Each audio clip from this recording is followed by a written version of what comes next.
Making your way in the world today takes everything you've got.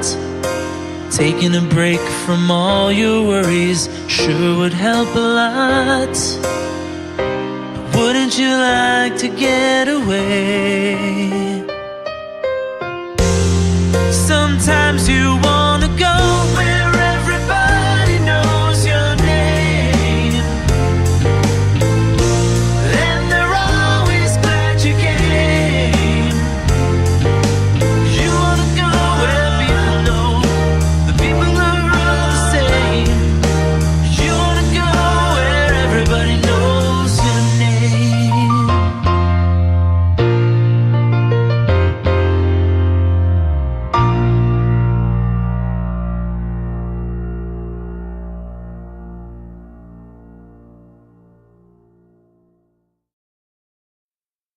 We are the ones who don't know what we're fighting for. Give us a gun and send us all off to war. We are the ones who grow up in violent homes. We are the ones who don't know what's right or wrong. I know.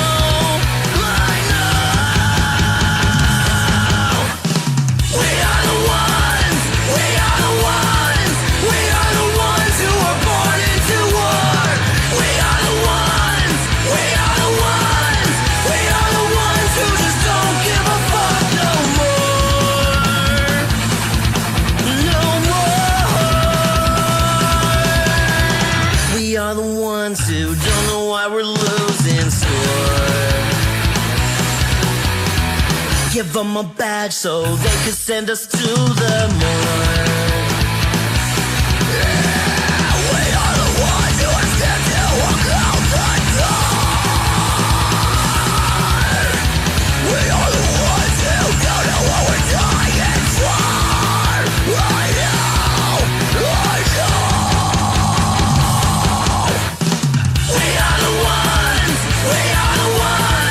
We are the ones who are born into war. We are the ones who just don't give a fuck now. We are the ones who are born into war. We are the ones who just don't give a fuck no more. No. Get off this fucking neck. Love that makes you know.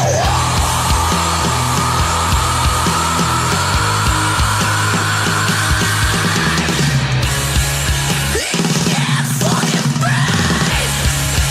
Love that makes you know.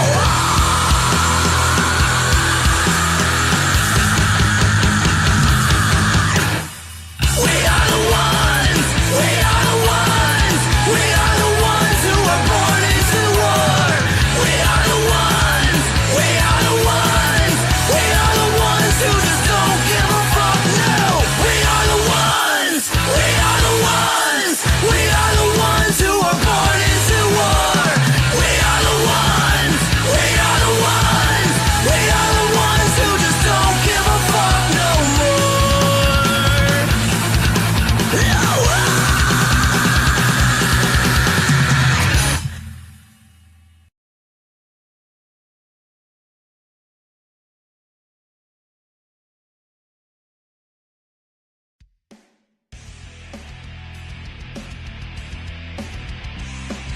Welcome, ladies and gentlemen, to the latest episode of I'm No Joe, your home for all things combat sports, and the place where every armchair quarterback can feel like Ben Bronco. The views and opinions presented on the I'm No Joe channel belong solely to the person expressing them, no one else. If we say it, that means we meant it. That being said, this show does contain adult themes, adult content, and general shit that you shouldn't be letting your kids intake. Be advised, viewer discretion is recommended. Proceed at your own risk. You've been warned.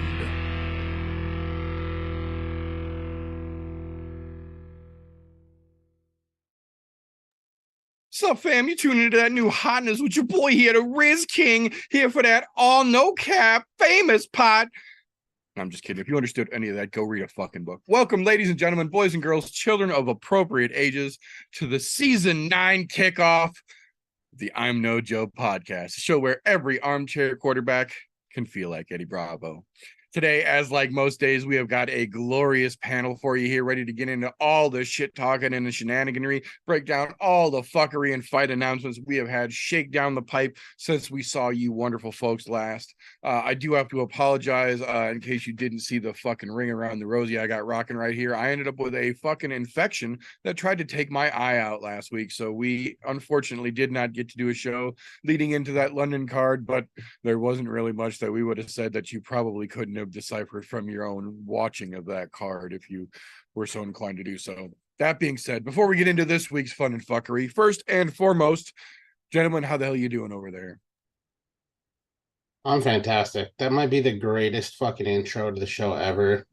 Not to mention, it's good to see that you're healing up from talking back to your wife. Right. Infection.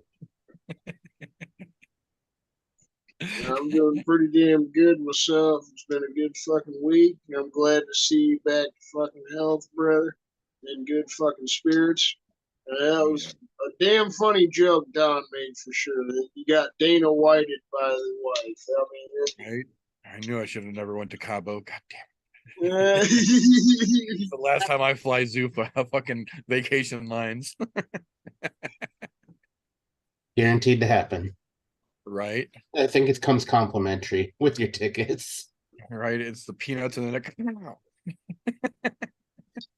You're not allergic to peanuts. You're going to be allergic to this. right? Good shit. Good shit. We were originally scheduled to have a special guest join us this evening, but as we say around here, life happens. Life comes first. So hopefully next week we can get AB's ass on here and get him warmed up and ready for his turn in the pit. But we will still have a pit because there is a pay-per-view card this weekend. But before we get into all that fun and fuckery, we're going to kick things off around here the way we like to kick things off around here with a little bit of news and recent events here.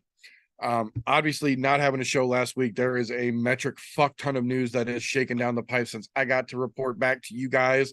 I am going to give you the condensed version. Obviously, if you want everything, join the Discord. The link runs down in the very bottom of the screen during the whole show, and it's in the description. And I throw pretty much all the news that doesn't make it here to the show that I still feel somewhat relevant over on there so you can peruse it at your convenience. But that being said, we do have a bunch of interesting shit I do want to talk about here.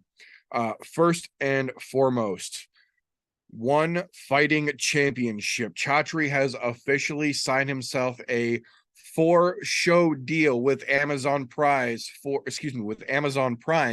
for 2024's calendar year, US based shows. Hopefully they're not all in Colorado. That would kind of suck, but even if that's the case, still getting ONE FC in the United States is absolutely going to help get some more eyes on them and show the folks who think that the UFC is the only thing out there that there's literally a whole other side of the world with bad motherfuckers just waiting to be viewed. So Come on, Milwaukee. Come on, Milwaukee.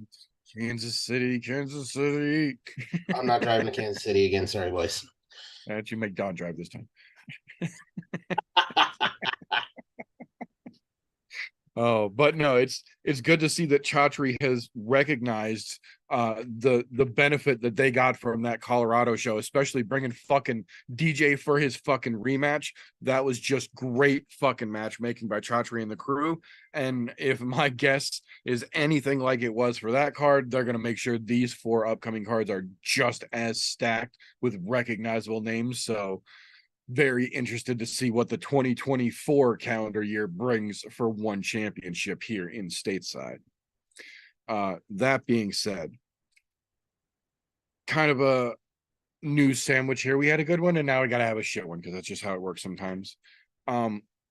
Now, I will preface this one by saying this is completely unconfirmed because as of now, there have not been any official demands, but there have been now multiple reports from multiple different people in multiple different cities who are on planning committees that the UFC has to work with in order to bring one of their events to town.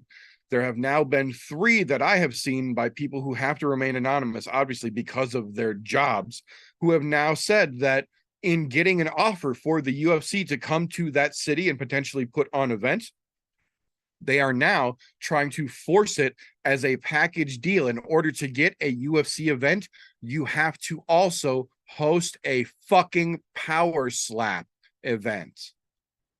And if that's the case going forward, we're about to start seeing a whole lot of Apex, Florida, and Texas shows, because nobody else is going to want that bullshit if it's a forced package deal. Now, I hope, for the sake of hoping, please, MMA gods, don't fuck us this hard. I hope that these are just rumors and it's just when someone saw it, someone else decided to bandwagon on. But the fact that there have now been multiple different people from multiple cities who have all been reporting essentially the same fucking thing, it's enough to make you start going, and sniffing a little bit deeper than we might have initially, because that's some bullshit. It's already bad enough that despite having unfollowed and blocked Power Slap social media on all fucking platforms, Dana and the UFC have essentially taken to sliding it in on all of the UFC's social media platforms to promote that bullshit, much as we might not fucking want them to. So if they do go ahead and take this full step and tie it in as a package deal for events going forward, we're about to start seeing a lot of pretty much Vegas only shows, because that's just dumb. But that's the kind of shit that Dana might actually genuinely do.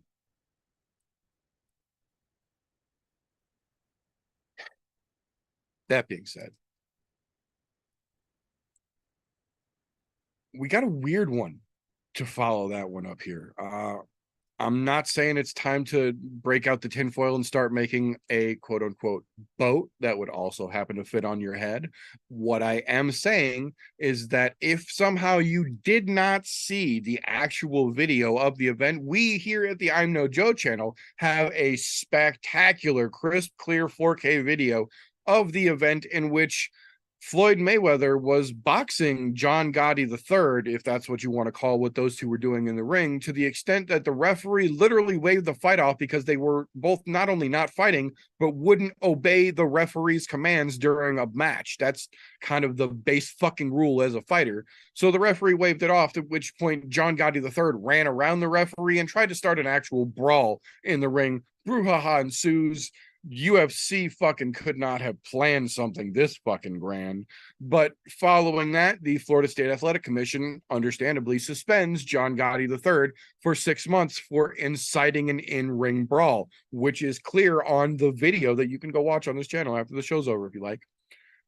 We got confirmation from a Florida State Athletic Commission official as of yesterday afternoon, with absolutely no reason given and no paperwork filed to lead to this happening. John Gotti III's suspension in Florida has officially been completely revoked. He is no longer suspended and free to book a match at any point in time starting today.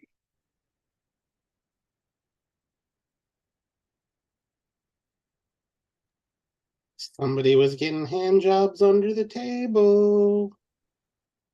I don't work at a market on a beach, but god damn, that's a little fishy.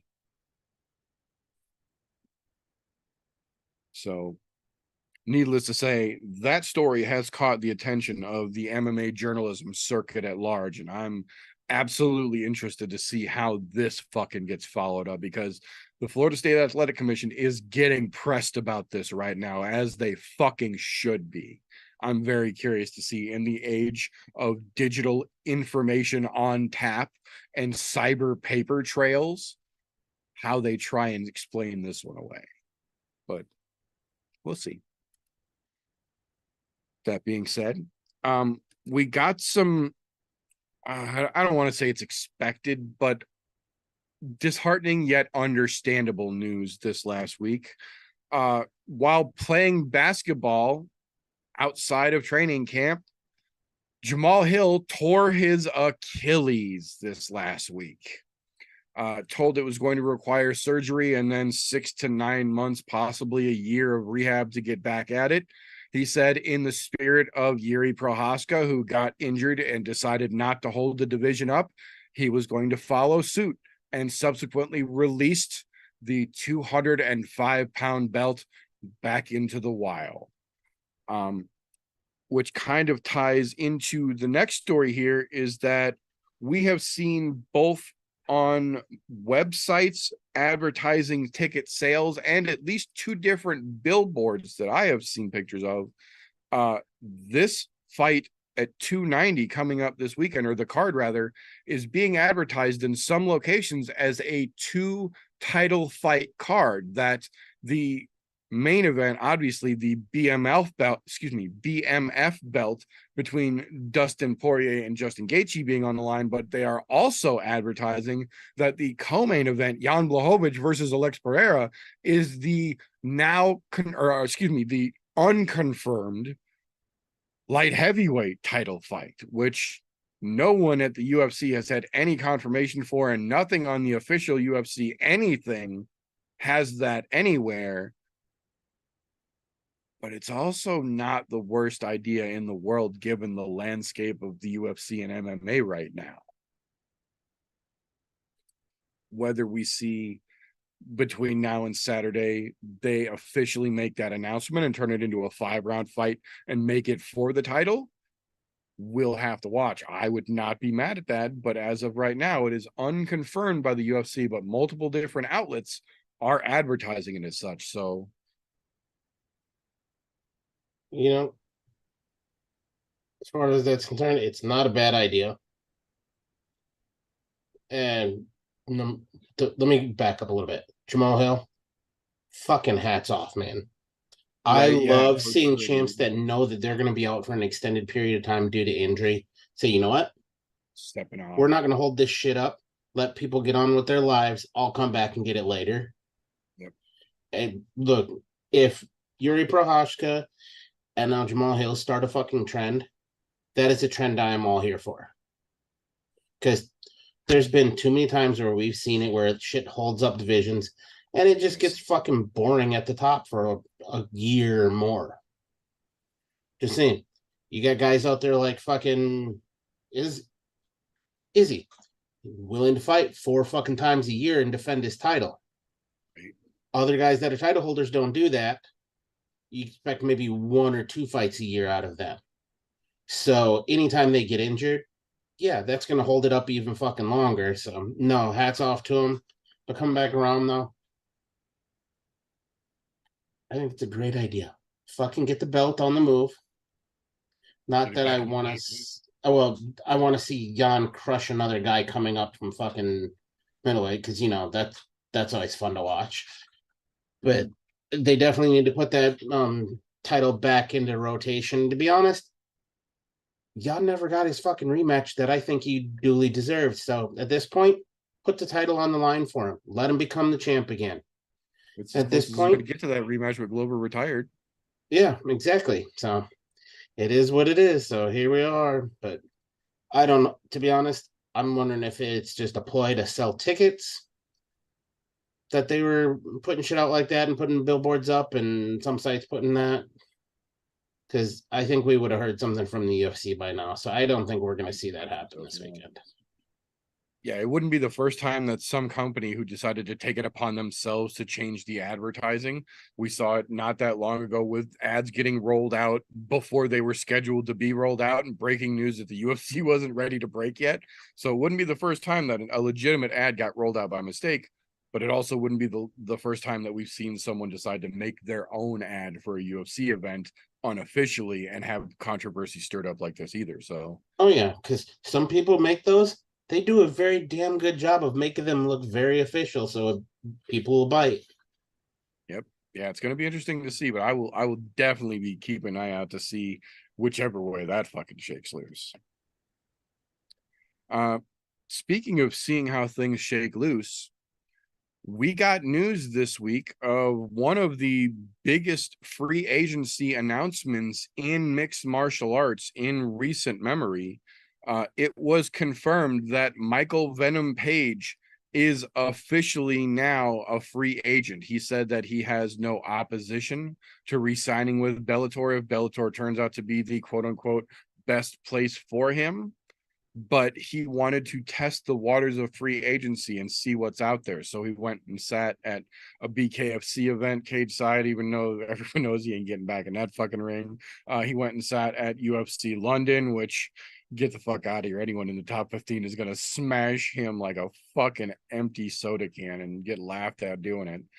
But he is officially technically a free agent. Honestly, PFL would be smart to snatch him the fuck up, because they could probably get a better deal catching him now than they will if they buy out Bellator and then have to honor the contract that Coker's going to give him to keep him. So, not to mention, honestly, I think there's better fights for him in PFL than there's going to be in Bellator at this point, and there's sure as fuck ain't that many good fights for him, if any real good fights for him in the UFC at this point. At 39 years old, having already walked that combat sports road for nearly 20 years and taken all the fucking damage he has taken, I have a feeling he's either going to end up back at Bellator crushing some fucking cans till he retires, or the PFL is going to scoop him up while they can get him for a bargain, which Ray Sapo is not an idiot, man. There's a reason they've got an option to buy Bellator right now. Ray Sapo knows how to work that money. So we'll see. It'd be interesting to see where MVP actually ends up.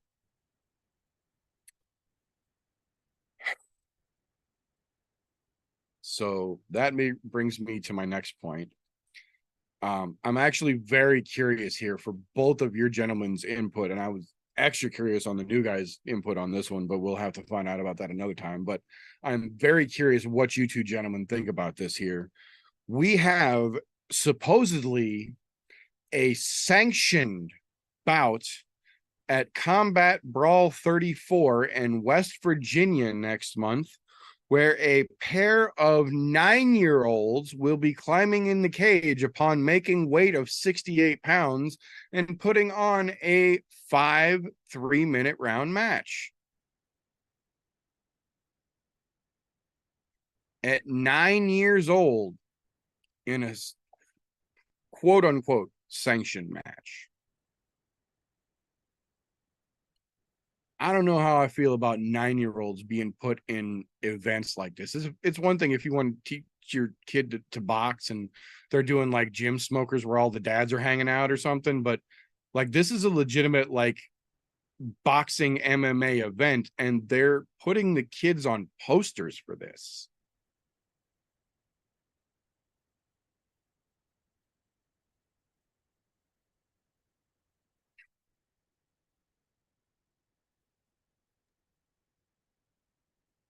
Me personally, I think it's just kind of funny, but at the same time, if the parents are cool with it, it's you know, a little different.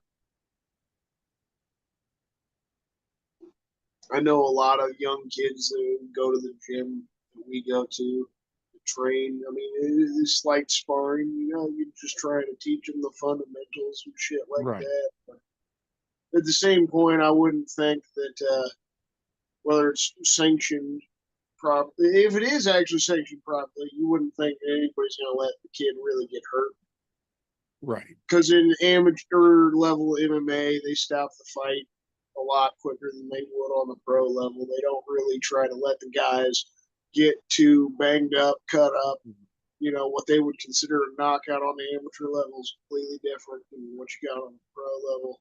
And that's with like adult men and women. So I would hope that that's the biggest thing. And then I could be okay with it. If you're actually letting kids more of a fun thing and get some practice and experience, but you're not going to let any kids really get hurt with it, then Right. cool, right? You give them that feeling at a really young age to get in a cage and do that. If those young kids want to do that when they continue on, right? So you got the Rosas, you know, Raw Rosas, that piece of shit ass, put in the UFC at 17 years old. So you got a lot of youth training over in MMA, you know, it's becoming a bigger sport. I'm a fan of that. Like, I'm all for that. Kids loving MMA, being a part of it. Like I watched it when I was a little kid, like 5, 6 years old. I started watching fights with my dad. Been watching them for about 20 years now. I'm 27, so yeah, I can't take that away. If That's parents are absolutely cool with it, adorable. that's kind of my biggest thing. I just want the kids to be safe. That'd be the only thing I'm worried about. Can't be Right. letting 9-year-olds knock each other out. So No, those should be working on a point system for kids. No knockouts, headgear, fucking pillows on their fucking hands so they don't hurt each other. But also, it's adorable to think that when you say you've been watching fights for 20 years, you were 5, 6, 7 years old. Huh. MMA wasn't even around when I was 5, 6, 7 years old. It was, but Right. it was called pit fighting then. Right. yeah, I was to say, when I was watching combat sports when I was 5, 6 years old, it was me and my dad and my grandpa around the TV because HBO boxing was on. Yeah. Oh, No, you're adorable little young kids. I think my main issue with this is like, it's one thing if you take your kid to the gym or you take your kid to boxing classes and then there's a local tournament and you're in a tournament that's, rules, regulations, sanctioned, people who are watching to keep an eye on that. This is like a backyard MMA event and they're throwing kids into the middle of the bill. I think that's kind of what my issue is with it, because I'm right there with you. As long as the parents are down for it, they've got fucking headgear on, they got mouthpieces in, they've got fucking gloves on, nobody's letting anything fucking stupid happen.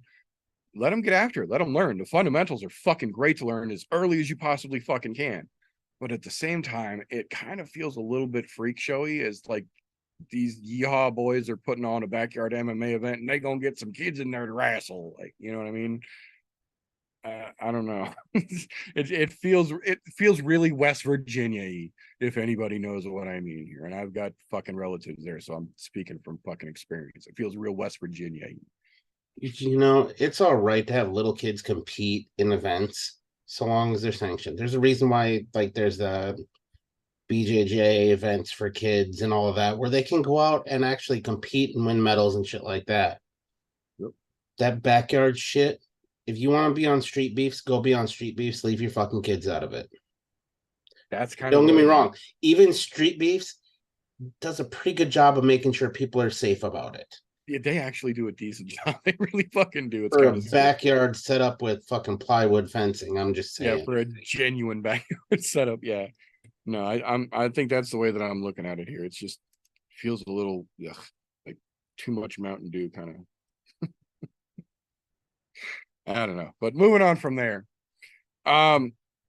We first didn't have an event. Then we had an event. Then we didn't have an event. Now we do indeed have an event again next weekend in UFC Nashville. Originally slated, they slung in there Corey Sandhagen versus Umar Nurmagomedov, which I think pretty much everyone with a pulse was excited for that fucking fight. Unfortunately, Umar got hurt in training and had to pull out. We found out this week they are keeping Corey on tap. They are bringing in none other than New England's own Rob Font as a replacement for the headlining fight next weekend in Nashville. Not quite the same fight, but I think it could be very interesting just the same. So interesting to see what they do with the rest of the card around that. If they bring in any other last minute big fights, try and help boost it because they could use some help. Get it some milk. That being said, we got word from the man himself. A lot of people have been wondering because he's been kind of quiet lately. Well, we found out this weekend at least some of the short-term plans for the blessed one himself. Max Holloway has come out and said that he has been looking for a reason to make the jump back to lightweight for a long time, that he's kind of getting bored running the same circles down at featherweight, understandably, and that based on what he has seen the UFC do with UFC 290, he thinks The winner of this BMF belt in the main event would probably be a good opponent for him to make his official move back up to lightweight, whether it's Dustin Poirier, which brings back the rematch that I think everyone would be fucking excited to see, or it goes the other way and we get a Justin Gaethje who just beat Dustin fucking Poirier in his rematch, giving Max Holloway the business when he moves up to lightweight, which I'm also all fucking in for. So either way, I think it's a pretty goddamn good move, and it confirms that Max Holloway is ready to make that move officially. He's done with the bullshit down at featherweight, and he's not looking at anyone in the bottom bullshit area of lightweight. He's making a step directly into the top 5, which I believe he is entitled to do. So it's going to be interesting to see how it shakes out, because you know damn well somebody is going to ask Dana about that matchup in the post-fight press conference Saturday evening. No matter who the winner is, we'll have a new BMF champion, and Max Holloway wants fucking smoke with either one of them. So I really hope somebody pushes Dana on that shit Saturday night. Now, as for fight announcements here, we've got not a lot of them, but we've got some pretty goddamn good ones here. The first pair we've got here for the UFC event that is technically undesignated right now because they're trying to figure out if they can make it a pay-per-view or not. September 23rd, they are building the card by adding, as of right now, Rafael Fiziev versus Mateusz Gamrot, which is a fucking spectacular fight at lightweight, and Dynamite Dan Ige versus Bryce Mitchell. Definitely an interesting fucking matchup as well. So they are not fucking around with that September 23rd card. They're starting to put some fucking heat on it. It's going to be interesting to see if they do make it a pay-per-view or just end up having it be a fucking hell of a fight night. That being said, October 13th at Caged Aggression 36, the headlining bout will be 57-year-old Pat Miletich returning to combat sports to take on the mouth that ain't from the South, Mike Racism Jackson himself. Mike Jackson ran his mouth about Pat Miletich being at the Capitol on January 6th, and then did Mike Jackson type of commentary from there. And Caged Aggression managed to get them both to sign a contract and managed to get the Iowa State Athletic Commission to sanction the bout. So it is official, and it is going down in Dansbury, Iowa, or excuse me, in Davenport, Iowa on October 13th. I don't anticipate that to be a good fight. I don't anticipate that to be an entertaining fight. I just really, with every fiber in my corrupt little fucking being, hope that 57-year-old Pat Miletich can just come out and lay Mike Jackson the fuck out, and we can all be done with this bullshit. But because the world is the way that it is, I have a feeling something ridiculous is probably going to happen. We will see as we get closer to October. Those face-offs are going to be obnoxious. That being said, back in the world of fun fights, UFC Vegas 82 taking place the following night, October 14th. Back in the Apex, we have got a hell of a fight added to that card. Edson Barbosa versus Super Sadiq Youssef. That is a fucking stylistic matchup if I have seen one. Those kicks are going to be off the charts on both fucking sides. I'm here for it. We got a trio this week of announcements for UFC 294's Abu Dhabi card. And holy shit, are they all fucking spectacular. So first and foremost, they open by telling us that Mohammed Mukaev is going to be fighting Tim Elliott on UFC 294 in Abu Dhabi. And that's fucking awesome. That's going to be a great fight. Then they tell us Alessio Sicario's fight has been changed, and Paulo Costa will now be fighting Khamzat Chimaev at middleweight on UFC 294. And everyone started to salivate a little bit at that. And then they really just pulled out the old mushroom stamp and gave it fucking to us. It is official. The main event of UFC 294, October 14th, or excuse me, October 21st from Abu Dhabi is none other than the rematch we've all been waiting for. Charlie Olives himself, Charles Dubronx Oliveira versus Islam Makhachev 2 for the lightweight strap. They're running it back and doing it in Abu Dhabi. I don't know if all that talk that Charles did at International Fight Week about not being ready until December was just to get the UFC to increase the heft of the bag they inevitably brought to his house, or if it was legitimately just to fuck with Islam a little bit and make him start focusing on another opponent, which would not be outside of the realm of possibility either. But either way, get that bag, Charlie Olives. I am definitely interested in this fucking rematch. And if Abu Dhabi's where it's got to go down, so be it. You know, of all of the craziness that is now on that card now, I want to know how the fuck is Paulo Costa going to make middleweight? It's going to be very interesting, especially if you saw him do press recently. God damn, does that boy look like a heavyweight? Yeah. Like, it's hard for him to make fucking 205. Shit. Right.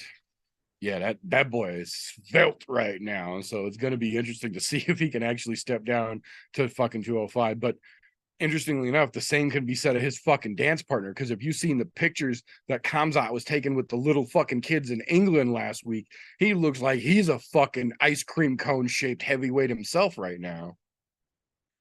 So yeah, it's going to be interesting to see if either one of them boys can actually hit 185. Do I hear catch weight in like the last week? Right, I was gonna say, it's getting them deja vu feelings. We've seen this dance song and dance play out before. But from there on to some good news, because we generally don't get that very often in the combat sports world, especially when it comes to severe injuries. So it's nice to get some good news, and I wanted to make sure we relayed that. After last year's fight with Jeff Neal, Vicente Luque was indefinitely suspended because he suffered a brain bleed and almost went into a fucking coma. They kept it real quiet. He got treatment. He healed up, but he suffered a fucking brain bleed. And it was questionable if he had a future in combat sports there for a while, realistically. Never one to toot his own horn or try and bring any shine his own way. We found out this week through investigative journalism that Vicente Luque is now officially cleared by all medical personnel and athletic commissions to return to combat sports. He is 100% healed up. Everything is all good. He's ready to get back into it. So it's nice to hear something go right, because it doesn't often go that way when it comes to big fights and big injuries like that, and especially in MMA. So fucking A, can't wait to see Vicente Luque get back in there. The Silent Assassin's a bad motherfucker in my book. Next one here, I will admit, it's not MMA. It's not, but it directly ties to MMA, and it's something that we've been talking about pretty intensely for quite a little while here now. Roger Goodell and the NFL officially announced this week that they have indefinitely suspended Broncos. I'm going to butcher this name, but I'm going to try it anyway. Uwazurike, wide receiver, and Isaiah Wilson has been suspended for the 2023 to 2024 season, pending further investigation. He may be indefinitely suspended, but both of them for gambling on NFL games that they either participated in or had some direct connection to. They make, I believe, numbers 27 and 28 as of just this calendar year, who have now been suspended from the NFL for the exact same fucking thing that they just watched all of these MMA fighters go through by betting or being associated with people betting on fights. How the fuck these guys see that happening and then still think that they can get away in, I think it's Awuzurike. In his case, he was directly betting on games he was fucking playing in.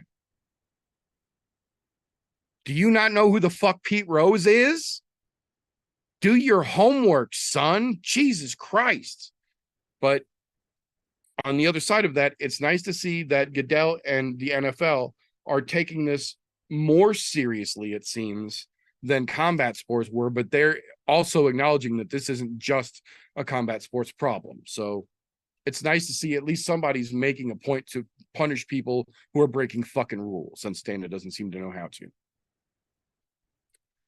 That being said, we got a couple of announcements this past weekend that I feel are worth mentioning here, even though none of them are really the most exciting or happy news. The first one here, after possibly the single greatest moment of no fight IQ ever presented in the cage, in getting her arm cranked of her own fucking volition last weekend, Molly McCann has officially announced that she is now going to leave the division altogether and officially make the move permanently down to 115.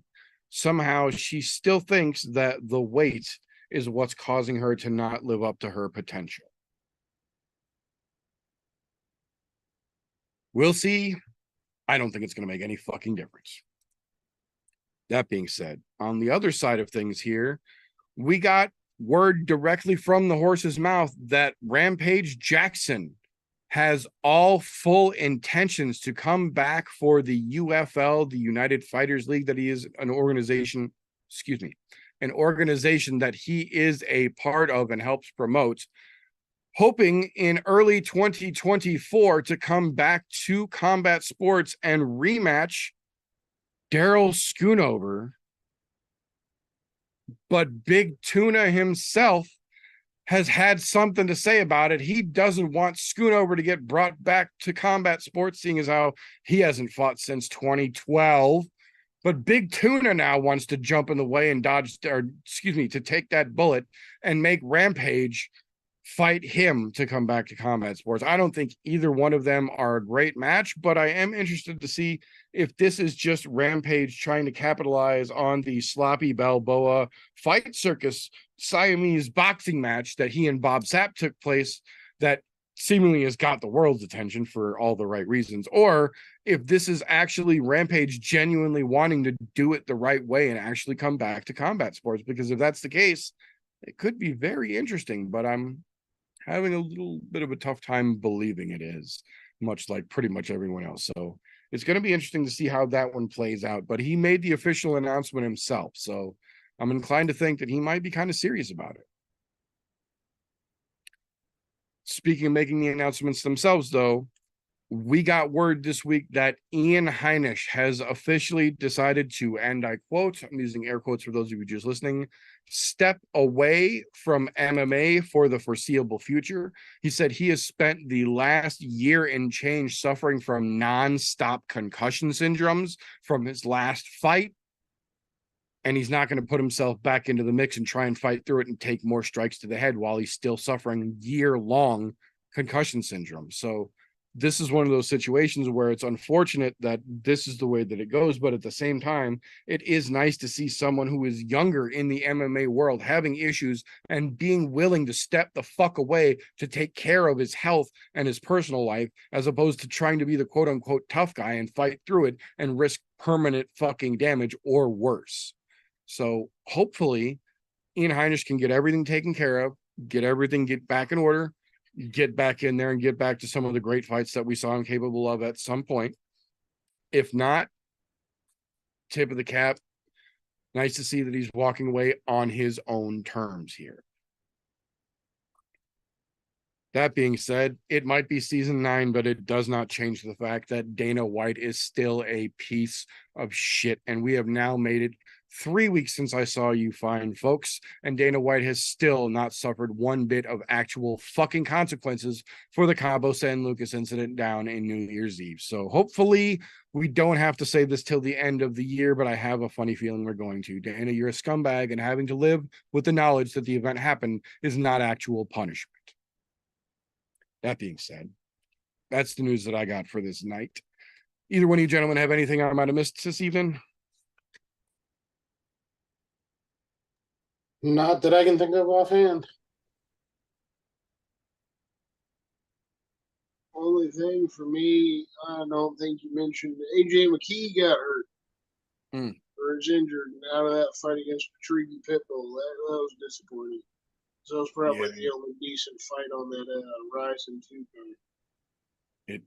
Yeah, the pictures that they posted of the staph infection and his shit is, it sucks. That sucks. He's like the third or fourth fighter in the last couple of weeks to come down with a real bad staph infection and force him out of the fight. Sean Brady had a real similar situation in his elbow. I believe AJ McKee's was in his knee. We had somebody who had one in their wrist just a couple of weeks back. It's, you can't take that. Infections are not to be taken fucking lightly. I ended up at the fucking hospital get antibiotics for this shit because they were worried it was going to take my eyeball last week. You can't fucking play around with infections like that. So as much as that does suck, and I don't like AJ McKee, I don't want to see him get taken out of a fight because of that. I want to see him get taken out on a stretcher because he got knocked the fuck out. But neither here nor there. That being said, though, that will bring us to the point where, unfortunately, if you've been watching combat sports as long as some of us have been, you kind of develop inadvertently this set of blinders where you just know what you like and where you like it and how you like it and when it comes on and what you're doing. And unfortunately, sometimes you can miss the forest for the trees when you do that. But luckily for us, we have ourselves a bona fide young person that fingers the pulse oh so delicately and keeps the MMA world thumping right into our lives and lets us know all the fun up and coming shit in the combat sports world in a little segment that we like to call Slow's Cans and Contenders. Appreciate you, brother. So, start off, Ultimate Fighter, Season 31 continues to suck ass. The quarterfinal was finished last week. You know, we weren't on the show last week. It was shit. Connor's team got their first win. So a prospect won. Kid's like 36 years old, though. I say kid, right? Dude's like 36 years old, dude. He's on the prospect team. 39. He's 39. Even worse. But yeah, there's nothing too impressive with him getting the win. And then as we get to the first semifinal match, it was not good either. Austin Hubbard got a pretty shitty, lackluster decision. It was just like neither guy, wanted to fight, obviously. None of these guys have really seemed like they got a lot of talent or want to get in any scraps. Like, a lot of them, 7 of them actually, that are the veterans. So they have already been in the UFC, got cut. It's just nothing good to expect from the rest of the season. It's pretty much waiting to see who's in the damn finale and what stupid fucks are going to wind up getting the title of the Ultimate Fighter winner. Air quotes around there because I don't think it means much shit anymore. As for this weekend, I think we got quite a few good fights. I'm excited for the fucking card. There's a good handful of contenders I wanted to touch on, but I mean, there's also quite a few cans, in my opinion. Some may be controversial, I'm going to throw out, but as a fight, I think Marina Maverick and Priscilla Cachoeira. I'm throwing that in the can. At this point, Marina Maverick, she's just lost to way too many ladies like her last fight against Jasmine Jasudavicius. I felt like that was an easy one for her to bounce back. She loses that one again. I don't know if she's as much of a prospect as a lot of us thought. If you lose to Priscilla Cachoeira, yeah, you're definitely in the can category. I'm just not excited for the fight at all. Just kind of throwing that one in the trash this week. I got another fight I'm throwing in the trash. CJ Vergara versus Vinicius Salvador.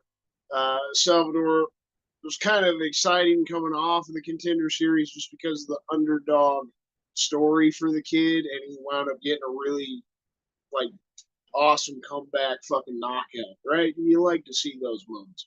He looked like shit against Victor Altamiriano in his UFC debut. So I'm just not excited about this fight again. I think CJ Vergara is kind of that middle of the pack can as well, and it's not going to be a good fight. Throw it in the trash. Darius Flowers, this kid's making his UFC debut. Got a fucking contract on the Contender Series from just slamming a dude into the canvas and pretty much breaking his back. I mean, it was a fun sight to see. but it was nothing really special. The guy is not very talented. He's got a pretty poor professional record. I don't think we're gonna see anything special coming out of him in the debut. So we're just throwing him in the can category. I thought it was one of those stupid pickups that we've been seeing from Dana White with his contender series, just signing whoever the hell you want. The controversial ones, I got maybe controversial, but I feel like it's time to put them there. Tony Ferguson, Derek Lewis. We got to put them in the can spot at this point. I think both of them probably going to lose this weekend. That'll be 6 losses in a row for Tony. Derek Lewis, I think that's 4 losses in a row. Just hasn't been good for either one of them. Might be time to hang it up for them, even though they're stubborn bastards and they're not going to hang it up until they fucking want to. And Tony Ferguson's crazy ass this week saying I have 5 fights in the title. You know, you lost 5 in a row, buddy. What makes you think you win 5 in a row and you're even going to get a title shot? And I'm just like, let's see. You want to talk all that shit? Sure. So let's see. You're throwing him in the can, and then obvious ones, in my opinion, Shell Pereira, Trevin Giles, a couple other cans on the card, easy ones. The contenders I'm looking forward to here. Roman Kopylov, he's looked good in his last fight. I feel like he's got some decent potential. Looking forward to him this weekend. And Claudio Ribeiro's been hyped up since he came off the contender series. He's got a lot of knockout power. Might get a really exciting back and forth, striking fight. That one. I'm going to throw Simmelsberger in the contender spot. He's been a little back and forth since he got in the UFC, but the dude's shown us he's got a lot of talent, and he's tough as fucking nails, and he's looked really good in his last couple fights. So you keep stringing those fucking fights together, the same as you've been doing, you're going to wind up in the actual rankings, throwing him in the contender spot this weekend. I think he's going to look good against a what you would call a young prospect looking kid, Uros Medic. I think Simmelsberger comes out on top as long as he looks like he's been looking in the last couple fights. The other Bonfim brother, I remember a couple weeks ago when I had passed the fuck out, TJ wound up talking about Ishmael Bonfim. Well, now Gabe Bonfim's fighting this fucking weekend. He's undefeated. I think he might have been the better of the brothers any damn ways. We'll see if he, comes out the way I think he's going to come out, the way that we hyped up the other Bonfim brother, or if he fucking disappoints us. But, definitely a contender to look forward to. 14-0. Tons of fucking finishing potential. The kid's exciting as fuck. I thought both of the brothers were exciting as fuck. Still, I think the other one's got potential, even off the loss there. Kevin Holland, fun as fuck. He goes out there and gets a win against Michael Chiesa. He's going to keep climbing the fucking rankings. He's probably going to get somebody within the top 10 in his next fight, unless he just takes a whatever the fuck fight because he likes to stay active. But he's definitely putting himself in that position. And then I got Bobby Green. You got to throw Bobby Green. He beat Tony Ferguson at this point. Like, next is a contender, right? Top 15 guy. Always like Bobby Green. He's an exciting fighter. He's a little on the older fucking side, and he's always kind of been back and forth. But you string it together. I mean, the UFC obviously likes him. He's lost his last couple fights, and they're still giving him Tony Ferguson, a dude with a name, technically ranked in the top 15 still, I think. So he's got a chance to throw himself in that contender spot. And then Alex Pereira to finish off the contenders for me. He beat Jan Blachowicz. They're next in line for the light heavyweight title. Like you guys were talking about earlier in the podcast, I felt like they were already going to announce this fight this weekend with Jan and Alex as the title fight. Like, as soon as we got the news of Jamal Hill, I remember I sent in the chat, I'm like, watch it happen. They're going to announce Jan versus fucking Pereira as the title fight, and then Pereira's going to win. And as soon as that happens, fuck Drickus, fuck all that. They're just going to do the champ versus champ fight with Izzy versus Pereira.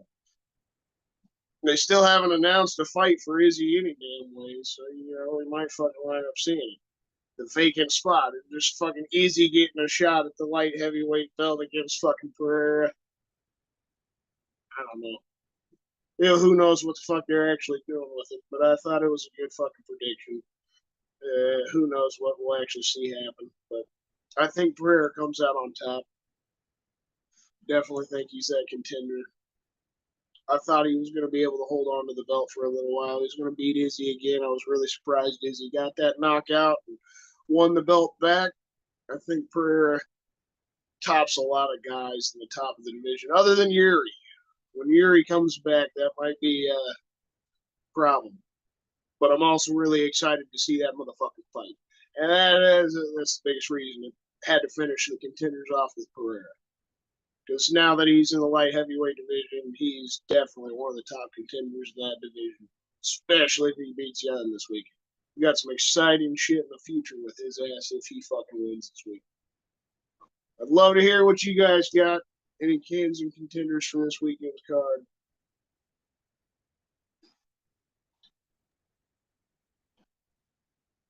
I'll agree right now with you throwing the Miranda Maverick Priscilla O'Hara fucking fight in the trash right now.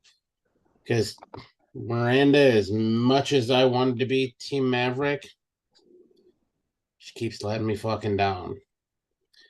I'm not gonna be mad if she fucking strings some together, because then that will put me back into that thought of saying, yeah, she had a lot of fucking potential, but don't get me wrong. We've seen it with other fighters where shit goes awry and fucking they end up getting booted out and come back in, become champ, a la Jan Blachowicz. Because he had an initial stint where he got his ass kicked a lot, fixed his shit, came back, became champ. It fucking happens. I think Maverick's on that right now. No, unfortunately not, because she can't seem to string anything together. But because she'll lose two, win two, lose one, win one, they're going to keep her around because it's a coin flip and good for people to fucking step on. Priscilla O'Hara, I don't know why she's still in the fucking UFC at this point. So that fucking fight can go straight in the trash. The rest of the fucking ones, I think you nailed them on the head, especially the ones that are might come in as possible fucking cans. I think they're 100% at this point. Derek Lewis. Since he had that fight with fucking DC and they forced him to do a fucking short notice fucking money dance, basically, that was it. Is that he's been downhill since. And I don't know if I can. I'll say Tony Ferguson 100% because, well, 7-5 fucking skid and you're still in. It's only because you're a name. Just saying, the best of Tony Ferguson was when Tony Ferguson tripped over a fucking wire and blew his fucking knee out and stopped his fight with Khabib, which could have been one of the greatest fucking fights of all time at the time, but that ship fucking sailed and we're never going to get to see it. It's one of those ones that lives in infamy that never came to fruition. Even though he is fighting a Bobby Green who is, well, he's exciting every time he fights, but then again, even Tony losing is still exciting because he does some crazy shit. So we're bound to see some crazy shit out of it. So the fight as a whole, though, I will call the fight as a whole a contender because something crazy is going to happen. Bobby Green fights fucking weird. So does Tony Ferguson. And I say weird loosely. Bobby Green doesn't keep his fucking hands up. Ever. They're just down at his fucking sides. So eventually he's going to get tagged. But Tony's going to get tagged too because Bobby Green doesn't fucking miss very often.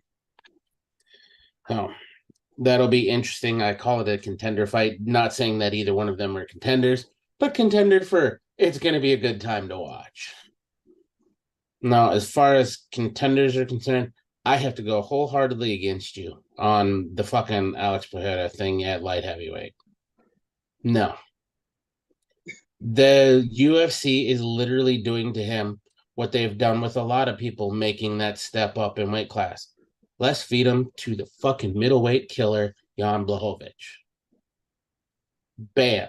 Go to light heavyweight, you're gonna get fucked up. That's how that works. Anybody who's made that step up from 185 to 205, they take on Jan. Jan crushes them because they say something bad about his little feet. I'm just saying. Maybe you said you have been watching MMA for 20 years since you're about 5. Now, granted, that was only a couple years ago this is all transpired since. So maybe you didn't catch all of that stuff. This is all of the Luke Rockhold fight that he had and busted the piss out of him. I'm just saying. No, I'm just more on that side that Jan's 40 years old at this point. I don't think he's going to pull a Glover. Yeah, look, you can think that if you want to. I'm just saying. Fucking, that's bad juju to bet against a fucking guy who's been known to kill everybody who's come up to light heavyweight. Anybody who's made that jump up, he's killing them. There's a reason why they put Jan in there with him. I'm just saying. They're gonna say, Alex, you need to go back down so you can go try to fight Izzy again. That's it. And the other one that I will say for me, honorable mention in my opinion, is gotta be fucking goddamn Semmelsberger, Sema Jedi, because he's hot and cold. So I can't call him a fucking can, but I can't call him a contender. He's in that weird fucking. He's in that middle realm. He's like weird that he's called Jedi when he still seems like a fucking Padawan because he's still making mistakes. That's all I'm saying. Yeah. Overall, the fights on the card aren't bad. I don't think we're gonna have any really boring fights. And I'm remiss to talk about fucking Bonfim because I think this might be a case of, yeah, one of the Bonfims is better than the other, just like every other fucking sibling or husband-wife duo that we've seen come into the UFC.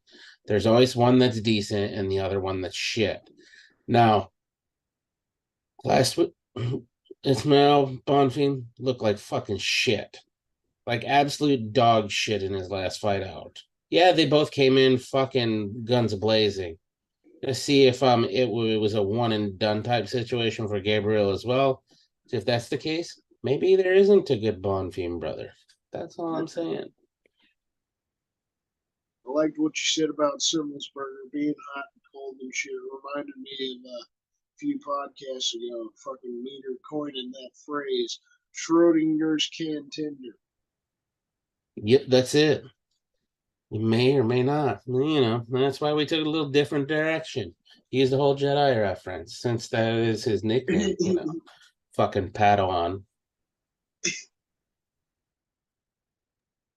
Yeah, no, I absolutely agree. Fucking Semmelsberger is like the embodiment of Schrodinger's contender. That dude, you blink and he goes from iceberg to fucking volcano and vice versa. There's no fucking telling until the bell starts or the bell rings and the fucking fight starts. So I definitely agree with that.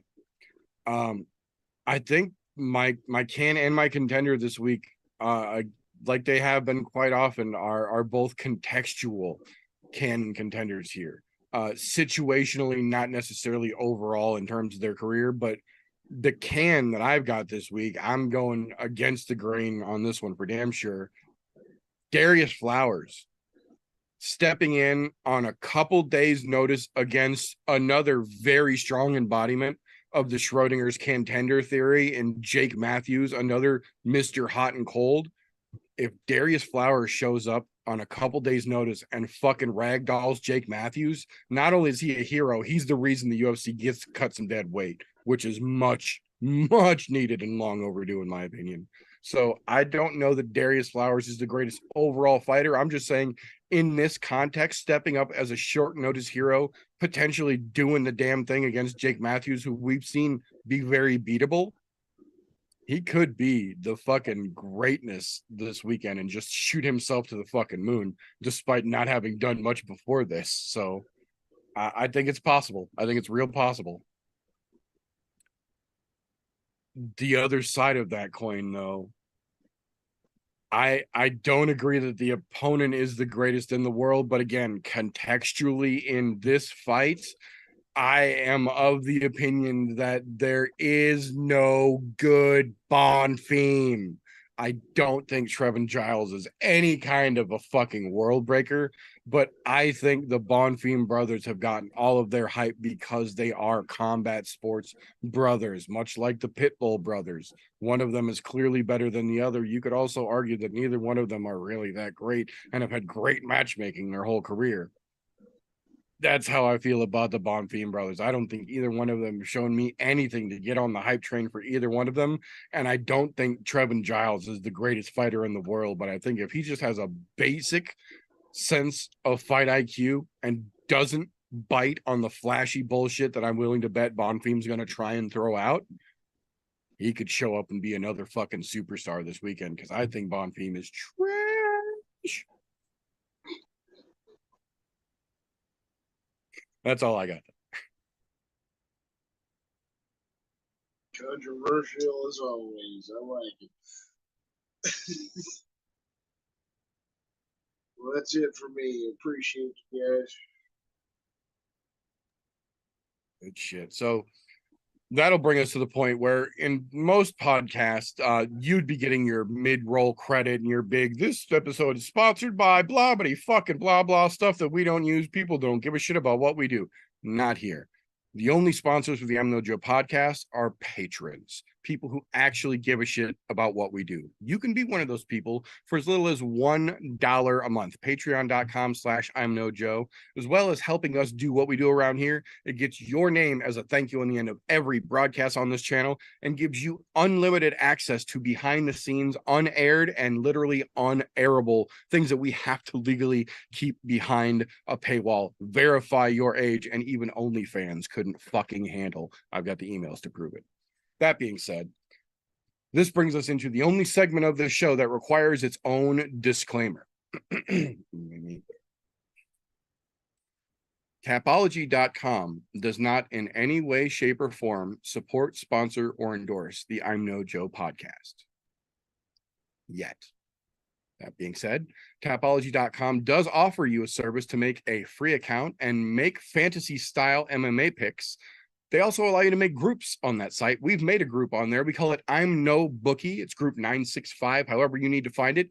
It is open to the public. You are more than welcome to bring your happy ass on down to Tapology, make yourself an account, join the group, and put your picks head-to-head against us in a little segment that we go over that we call Tapology with DJ. So, being as we had no show last week because somebody got, you know what? I'm going to change my stance on this. I'm going to say you did the chivalrous thing and stepped in front of Dana White's wife to take one for the fucking team since he's such a scumbag. Well, I mean, we've seen the video. He was trying to go for another one. Bravo, bravo, bravo. Since we had nothing last week, we didn't get to go over the week previous's fucking results. Now, that goes back to fucking events, which would be the HolmVsSliva, Bueno Silva fucking junk. Now, I'm gonna put a very big asterisk on this week. This week that I'm speaking about specifically. Myself and Meter have a wonderful, nicest thing we could possibly do. We stepped aside, didn't lock in picks, so people had a better chance of finally winning.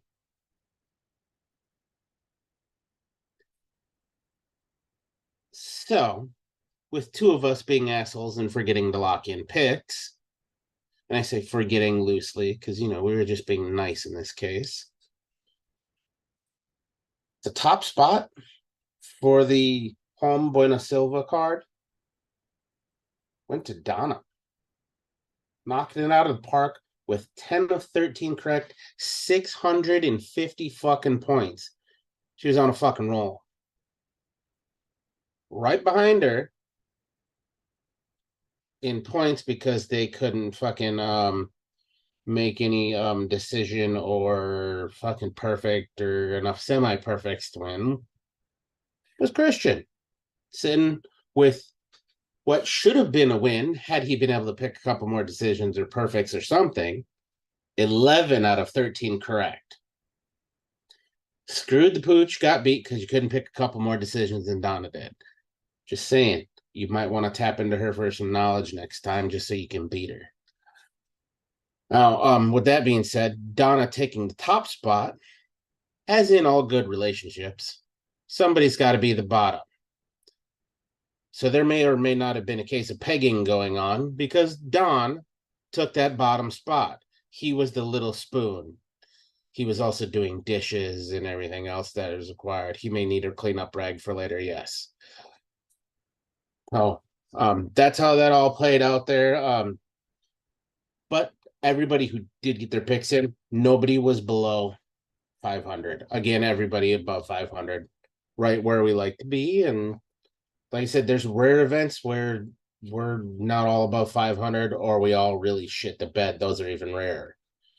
Oh, that brings us into last week's, which I somehow managed to get fucking picks in for even before I went camping and was out of town a couple of days. And well, I was going to miss last week's show anyways, but luckily somebody did the chivalrous thing and took one from Dana White in lieu of having his wife hit again.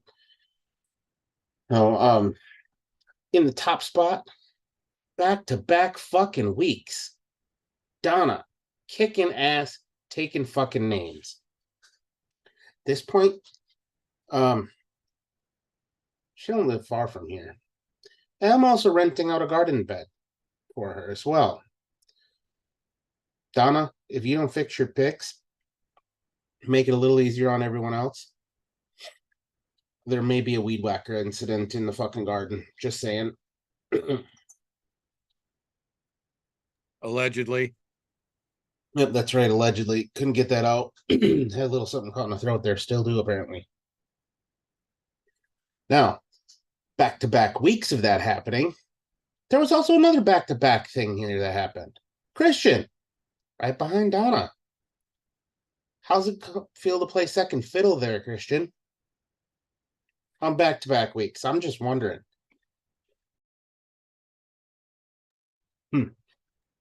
Feels pretty good. I'm not at the bottom like you guys. Hey, At least I'm doing good with picks, even if I'm that's not all right. You know what the difference between the first and well, I would say first and last place, but that doesn't happen. But back-to-back weeks, we'll go back to this because there's three back-to-back things going on here. Don has obviously not even tried to trip over the dick. He just cut the thing off, threw it out in front of a fucking steamroller, rolled that sumbitch into the pavement, went out there, scraped it back up, reattached it. Better luck next week. Still the bottom bitch, obviously still doing dishes at the house there. Oh, with everyone else though, 8 or better out of 15. So everybody was above the 500 mark again. Donna had 9 correct. Christian had 9 correct. What's really crazy and should have happened, Vinny really screwed the pooch. 10 fucking correct and couldn't take the win. All because of missing a couple of decisions, couple of perfects. I'm just saying, if you're not right on, you're not fucking having it. But Vinny definitely gets the fucking nod for getting at least 10 of the 15 fucking fights correct on last week's card. So I'm going to call him second place. Sorry, Christian.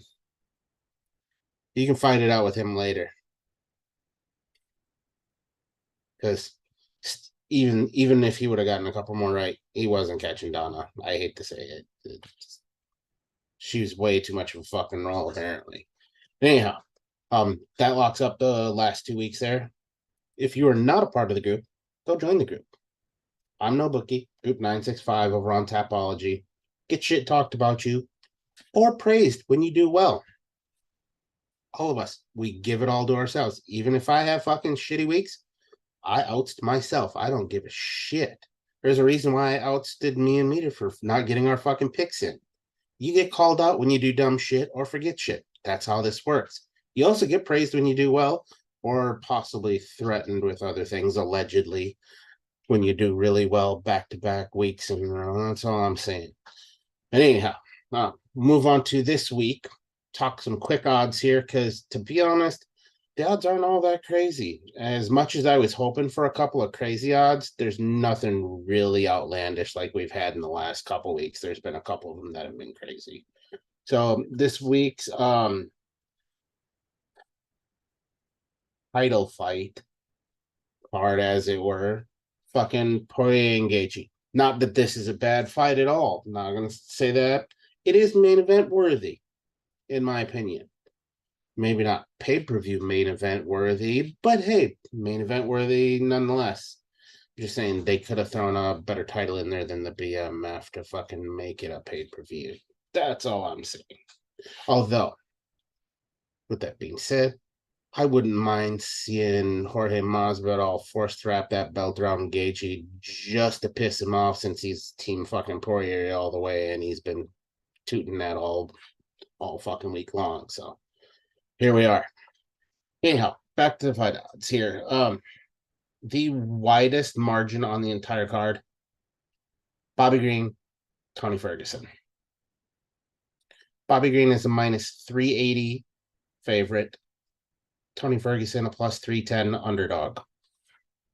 Widest shit that they've got on the card. Next widest is going to be counterintuitive to what Meter was talking about a little while ago. Gabriel Bonfim, Trevin Giles. They have Gabriel Bonfim as a minus 330 favorite. Trevin Giles is a plus 275 underdog. Just saying that there's a possibility for some money there if you want to jump on that train. What's another crazy one here, and I'll say semi-crazy because it's not too bad, is the Darius Flowers-Jake Matthews fight. They've got Jake Matthews somehow listed as a minus 245 favorite, and it must be the short notice against Darius Flowers and being a plus 205 underdog. Still not bad. Everything else is pretty close to coin flips. Although there is a notable in here that everybody should pay attention to. Derek Lewis sitting as a plus 190 underdog to Marcus Rogerio de Lima as a minus 225 favorite for de Lima. Makes sense to me. Just saying, just because they got a number by their name doesn't mean they're going to fucking win. But it's out there, so that's one to pay attention to. But your money fight, if you're going to make crazy bets, bet on Tony Ferguson, because that's going to get you the most bang for your buck. Bet on Trevin Giles or Bonfim. That'll get you the most bang for your buck. Not saying that those are actually going to turn out that way, but there's a possibility. But everything else, pretty much coin flips across the board, including the Wonder Boy and Pereira fight. I don't know how that's fucking coin flip, but it is. Blachowicz and Pereira, they have as a minus 110, a literal fucking coin flip. And they got Poirier as a minus 145 and Gaethje is a plus 125. So another pretty goddamn close to coin flip. Oh, either again, great matchmaking, or fucking Vegas is scared to make crazy odds. One of the two. There's your odds for this week. Again, go join the fucking group. Get in there. You can look at the odds too before you make your picks. I'm just saying, I'm No Bookie Group 965 over on Tapology. Join us. Have some fun. Thank you very much for that. Yeah, absolutely. Get your ass over and join the group if you have not. Obviously, with all the fucking shit going on last week and everything getting pushed back, we are not going to jump right into the Tapology event like we originally planned. We're going to have a couple weeks here because we got a couple other things going on. We will get that going. We're not going to run it for the entire fucking 6 months like we originally planned. We're probably going to run like 2 months in the middle here, give a couple weeks to get everything set up, give everybody a chance to join who wants to join. This is why I'm reminding you all, if you are not in the Tapology group yet, get your ass joined in that group. If you are in that group and you do not speak up, now is the time to speak up. Post a comment somewhere, send one of us a fucking message, let us know, because we're going to set up a little fucking season in there. It's fun shit. We ran a tester. It's good fucking times. That being said, if you are here live Thursday nights on youtube.com/I'm no Joe, you will know by the devastating gif that is rolled across the screen that this is the point in the show where things go from friendly to fuckery, where things go from haha to oh shit. This is when we take the average shit talking and we turn it into a little competition and a thing that we like to call the pit. Originally scheduled, like I had mentioned earlier, we were going to have a new fellow. We're working on getting him in here. Life happened, understandable. But in the meanwhile, I'll be damned if I will leave you fine folks without a pit match for this evening. So, me and that young man right there, we're doing the damn thing. So, golf tee, if you would be so kind, sir, I got to put the bricks to SlowB. All right, boys. Fucking ready. Let's keep it clean. Everything above the belt. You know what? Fuck this. If you don't cheat, you don't fucking want to win. That's how this works here. Out. So, being as this is meters pushing the show today, Christian, we're gonna give you prerogative. Do you want to go first or second? I'll go first. All right. That's what I like to hear. The house man gets the bottom of the inning right now. All right. Let's see how this choice works out for you. That's a bold move, Cotton. All right. So, with that being said, I'm gonna go in a slightly different order than normal. Not a huge difference. Like I've fucked around with that in the past. I'm not gonna do that today. What I want to know right off the get-go of all the fairly decent fights on the card, which fight are you not going to bother watching this weekend because it's fucking trash? You're going to go rub one out, make popcorn, whatever it is you're going to do during that 15 minutes. Which fight do you call, Christian? Which one and why? Well, honestly, there's a couple of them that might wind up, wandering off, doing a couple things, taking care of some shit. But the one that I think is the most obvious to me, CJ Vergara versus Vinicius. I said it earlier on my segment. You just throw this whole fight in the trash, man. I think CJ Vergara, since he got in the UFC, he's shown that he's just kind of middle of the pack. He's mediocre. He's not extremely talented. Decision machine, and when he does get a win, and Salvador in his debut, like I said, lost to Victor Altamiriano. Horrible look after getting a nice comeback knockout to get yourself the damn contract in the first place. Just again proves the point that I said again earlier. Dana White, he needs to retire. He needs to get the fuck out of there because he doesn't know what the fuck he's seeing. He's giving out contracts to whoever in the fuck has no talent. This fight's going to be trash. It's going to be boring. Probably just going to be two grown men hugging each other for potentially 15 minutes, and I don't want any part of it. So I'm not going to fucking watch a single second. So what I heard is you're against grown men hugging each other. In very awkward sexual ways. Yes, indeed. When Okay. you're actually doing some Brazilian jiu-jitsu, I am all for it. But when you're just awkwardly hugging each other, trying to hold somebody up against the fence of the ground, it is extremely unpleasant. You do make some solid points there about both of them, though, because I mean, they can swing however they want to swing. I just don't want to be a part of it. Get a room. When you want to go that way. So you're saying you're not willing to put pay-per-view money out there for it? Oh, I ain't paying for that kind of view. No. Hey, you don't have to. It's on the early prelims.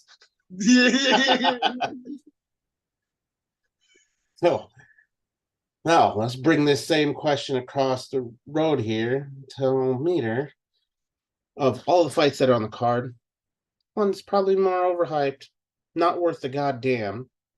Which one are you going to walk away from? Tell everybody else to walk away from. What leads you to that?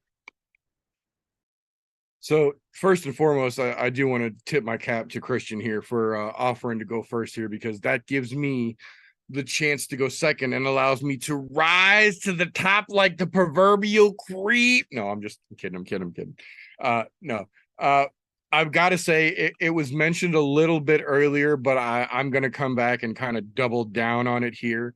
The fight that I am absolutely walking away from 100% and not even glancing at the television during is Roman Kopylov versus Claudio Ribeiro. Kopylov has not done anything to make himself noteworthy, whereas Claudio Ribeiro on the other side actually has, but not for the right reasons. Claudio Ribeiro is what you get if Michel Pereira doesn't get the UFC push. It's the same bullshit, flashy style, glitz and glamour over damage and substance. It's show over go, and I don't care for it. And on the other side of it, we haven't seen Kopylov stand up and do anything against anyone noteworthy to give me a reason to think he's going to be able to stop the flashy bullshit that Ribeiro's going to do, which is just going to give that fucking moron even more encouragement to keep doing stupid shit. I don't need to see that.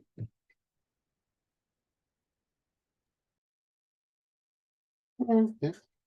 Makes sense. I can see that in both ways there. Both of you make both solid points. Both of those fights, I will gladly walk away from this weekend. Not gonna lie. Neither one of them are all that fucking interesting. Now, that's not saying I'm actually gonna walk away, because I'm still bound and determined to see if some crazy shit happens, like somebody's toe goes in somebody's eye, like we've seen before. But stranger things type stuff. That being said, going to the well one too many times is never a good thing. Eventually your moves get seen and you get called out. Pulling out the cream is not the stop meter. Points got to go to Christian. All right, you've gone to the well too many times. We got to come up with a new shtick at this point. I appreciate that. I wanted to touch on this, right? Give the low blow, right? You said if we're not cheap, we're not trying to win. Meter touched on Kopylov, not really shown anything with stand-up. I guess reputable competition, yes, but in his last two fights, he has gotten knockout victory. I absolutely will give him that. But so you're right about the noteworthy competition. That's why I didn't say he hasn't put on a performance. That's exactly why I said that. It's not that he hasn't put on a performance. I will absolutely give credit where credit is due. Boy got some good hands when there ain't much coming back at him. When you got some flashy cartwheels and spinning capoeira back, double, triple axles and fucking hi-yas from Brazil, like, oh, shit gets a little different. All right. This is what I like to see. A little sparring after the round. All right. We're not going to break it up here. It's not how this rolls. That's not how this rolls. Now, being as Christian took first go in the first round, second round, come back around, swinging it right back to meter. Back-to-back questions here. So, of all the fights that are on this card, which fight do you think is not getting the respect it deserves, not getting the shine, and people need to sit down and watch? That one, I'm probably going to go a little different direction than most people might consider, just given the placement of the fight itself. But I'm going with the main card opener. Kevin Holland versus Michael Chiesa is a spectacular fight that is getting swept under the rug because of the bullshit that Kevin Holland got tied to in his last quote unquote big outing where he had a chance to shine and then everything went to hell, and we all know how that resulted. But if you've been watching social media, Kevin Holland has pretty fucking consistently kept his ass in the gym and been fucking grinding, because you ain't got to get ready if you stay ready.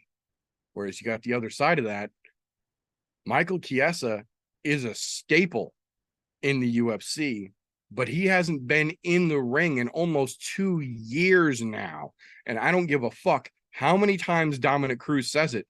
Ring rust is very real. And as great as we saw Chiesa potentially be at one point, 2 years off in the literal prime of your physical career is not a good time to take a break. And if anything, in those 2 years he's been gone, look at the guys like Kevin Holland who have come up through the ranks and shown that the new breed can do everything better than everybody used to do. It's how evolution works. And I feel like as great as this fight potentially is, nobody's really watching for it because there's still a whole bunch of crazy that could happen in this fucking match, and I'm here for it.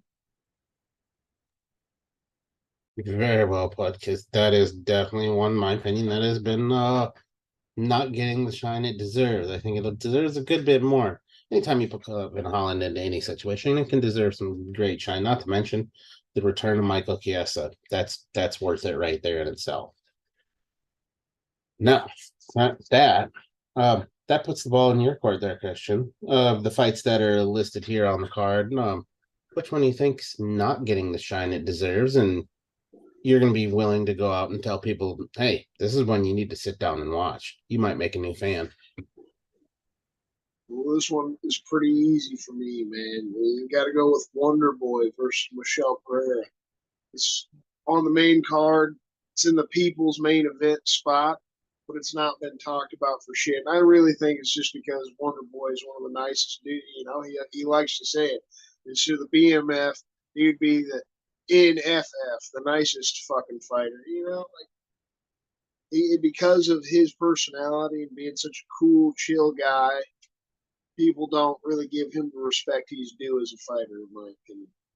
He just came off of one of the best fucking fights of the year last year, fighting Kevin Holland, who the brother Meter just fucking mentioned as well. I feel like both fights have huge fucking potential. Do agree with Meter that Holland versus Chiesa hasn't been talked about a lot either. And Michelle Pereira, same with Chiesa. It's been off for a while. It's been over a year since he's been in the octagon. Dude's on a 5-fight winning streak, and he's 29 years old. I know we all hate the guy personally, hate his fighting style, and would love to fucking see Wonder Boy put the motherfucker out. Wonder Boy's 40 years old. And if he goes out there and puts this guy out after beating down Kevin Holland, you really got to stop fucking lowballing him and really give him that opportunity to climb his fucking way back towards the title, because he's such a fucking name. Like I said, us hardcore fans have that deep love for Wonder Boy, but it is that big sense he's not being talked about the way that he fucking should be, especially with the spot they got him in the main card. You gotta hype it up like it is the fucking people's main event, man. This might be one of the most exciting fights on the fucking card, and I can't wait to see Wonder Boy beat Michelle Pereira's ass. I'll place there. And you do make a great point. He did have one of the greatest fights last year between him and Kevin Holland. That was a fucking fantastic fight. I'll agree 100% with hitting Michael Pereira, which is why you can't get points for fucking bringing that fight up, because fuck that guy. I will not lead anybody who I want to watch MMA come watch some scumbag like Michelle Pereira, because albeit he has had a good winning streak, still a shitbag. The fuckery backflips and while he's fighting, things like that. No, the points got to go to Meter here, man. Sorry, I can't do anything with Pereira there. I like that. That was a ballsy fucking choice, but after that low blow, came back and bit you in the ass. That's all I'm saying. So, now, with that being said, Christian, ball's back in your court again. We're skipping to the top of the card, and being as I'm judging rounds, may I say, choose your words wisely here, because we're going to talk about the co-main event of the evening. Who do you see winning this, and how? This may be controversial to you guys because you've already expressed your opinions, but I feel like Alex Pereira is going to knock Jan Blachowicz out. And the biggest reason why, I feel like the age and the wear and tear. Jan's been through quite a few fucking tough fights, especially his fight with Glover Teixeira. I mean, honestly, his fight with Ankalaev wasn't that fucking entertaining, but that's, to me, the biggest thing. He had the opportunity to put a guy out that was such less talented than him, clearly, and all he really needed to do was keep kicking that leg, and it could have been over. And he just doesn't seem to have the greatest fight IQ all the time. It could be an easy fucking win for him this weekend. Really just get Pereira down to the ground and fight's over. I don't think Pereira's got a strong enough ground game, whether they've given him a brown belt, the gym that he's fucking working at or not. I don't think he's got a strong ground game. If it gets to the ground, Jan's got it, but I don't know if he's going to have that fight IQ. Literally, in his past couple fights against Alexander Rakic, against Ankalaev, he's not even really tried to shoot for a takedown. He's just like, fuck it, I'm going to stand. I'm going to try to brawl. I love that shit. It could wind up being an exciting fight, but we've seen with a lot of guys, Sean Strickland, even Izzy himself. You try to stand and fucking bang with this dude. Now he's not having to cut that weight. Gets to have that little bit of extra weight, that little bit of extra fucking water to protect the brain. I feel like he's got a solid fucking chance, man. More than a puncher's chance here. And I think the youth is the biggest thing. He's newer to the MMA scene. He hasn't taken a lot of beatings, hasn't been through a lot of fights. I mean, Jan's got almost 40 professional fights in total. He's 40 years old. Just it gets to you. It's the biggest reason I feel like Pereira's got that edge. He's got a crazy fucking left hook, amazing power, man, and you just got the youth. I think comes out with a knockout. You make some solid points there. I'm not going to say whether I agree nor disagree because I have to be impartial here, even though I did give you fair warning. No, but I have to be impartial on this. So you do make some solid points there. However, we got to see what comes across the water here as we jump to the other side. Later. Call main event. Pretty big. Who you got taking it and why? 3 points. First point, I'm third generation American. My great grandmother moved here from Warsaw, Poland. She barely spoke English till the day she died. Point number 2. I wear a size 14 shoe. I know better than to mock a guy about the size of his foot. Point number 3, that classic song. How could anyone ever forget? Mamas, don't let your babies grow up to be poetons. No, my friend.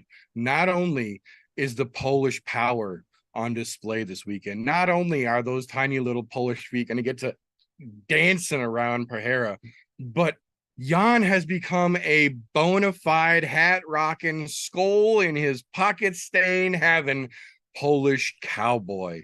They don't write songs about dudes who walk around in the forest pretending to be natives.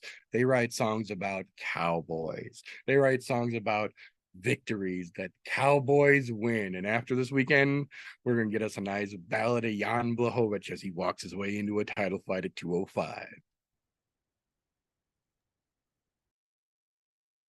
I'm just saying, you tickle my fancy. You tickle my fancy there.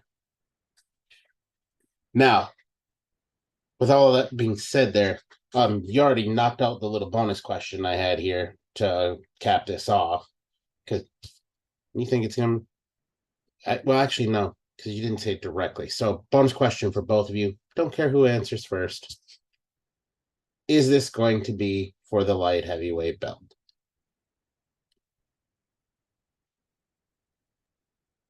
At this point, no. I mean, with my prediction that I made when we got the news last week about Jamal Hill, I was all for it. I mean, shit, tomorrow is Friday. So if we don't get the news break tomorrow morning after weigh-ins or afternoon after, ceremonials, I don't think it's going to happen. It's got to be tomorrow. If not in the next 24 hours, for sure, no. But I don't feel like it at this point. I feel like they would have announced it already. Because what kind of shit is that, really? Like, I mean, it is going to be a 5-round fight, right? I think. Anyways, it was set up to be 5 rounds. I can't fully remember if it's 3 rounds or 5 rounds. If they got it set up for 3, why would you do that? Like 24 hours notice. Oh, they'd probably take it, but way to go, UFC. Give them 1 day to be like, hey, get ready for 5 rounds to 3. And for title. It wouldn't surprise me, but I don't think it'll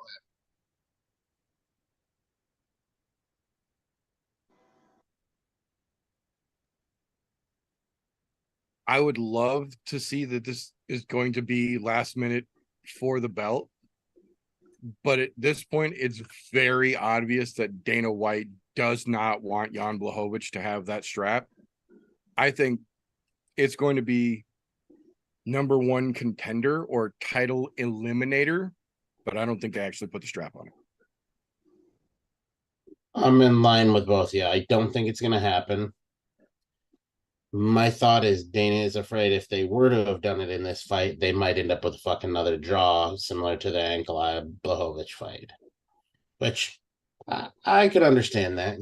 Boys get a little tentative during that, but then on the other side, I can't because coming back around to this, couple points I need to make here before I give out the points.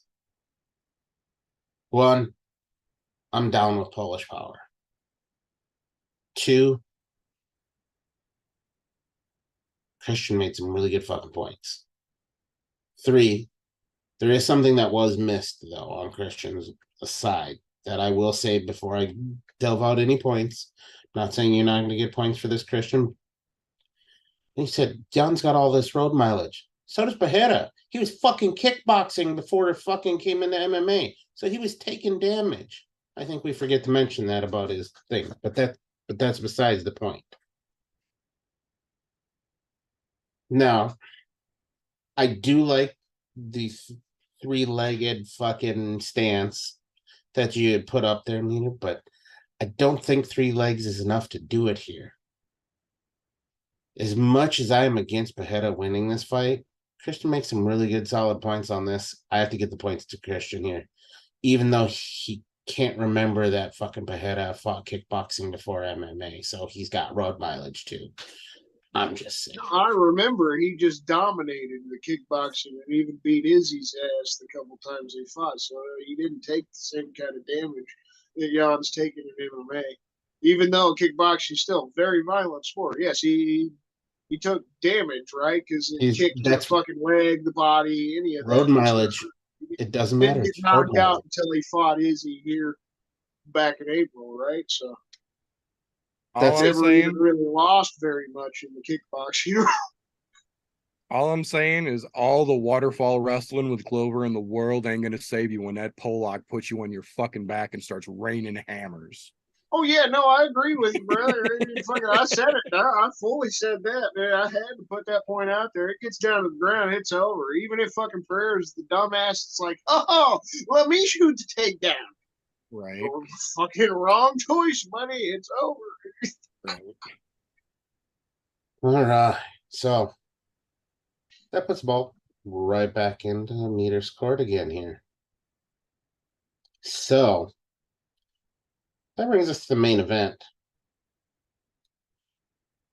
For a title fight of Dustin Poirier and Justin Gaethje. Hell of a main event. If I do say so myself. Those boys do not have boring fights. Neither one of them. So it's going to be exciting. Who do you see taking this? And what leads you to that conclusion?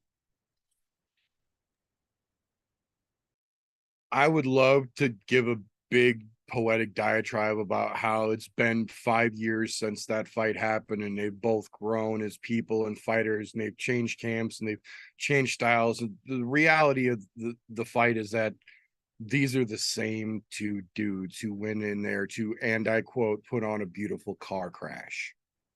Neither one of them have strayed too far from where they were in that fight, albeit a little more road mileage, a little more money in the bank, in one case, a little more CTE. But we've seen in both of them since that fight, that is who they are. That's why these are the two guys that no one contested were fighting for the belt and bringing the BMF from welterweight down to lightweight now.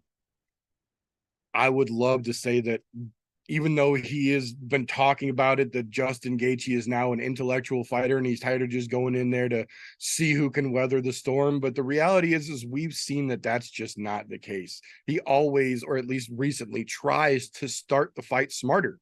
And I will give him that. And he's going to need that.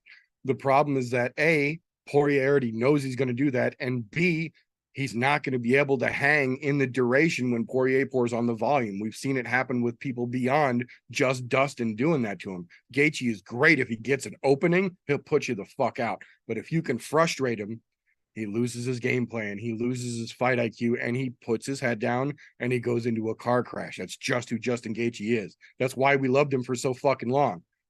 The problem is when you put him against a cerebral fighter like Dustin Poirier, who will wait and bait you out and make you swing at air and make you use your gas tank to drag you into those deep waters. Guys like Gaethje just can't swim that long, and Poirier will be treading out there, giggling as his wife's in Connor's DMs when round 4 comes through, and that broken leg don't matter no more because we know the red panty night's coming. Oh, there's some fucking solid points there. Definitely solid. Gonna be a fucking banger of a night for that. A hell of a way to end the fucking card, that's for sure. So, as in ping pong, as in pong, as in tennis, the ball is back in your court, Christian, on this main event of Dustin Poirier and Justin Gaethje for a title in air quotes again.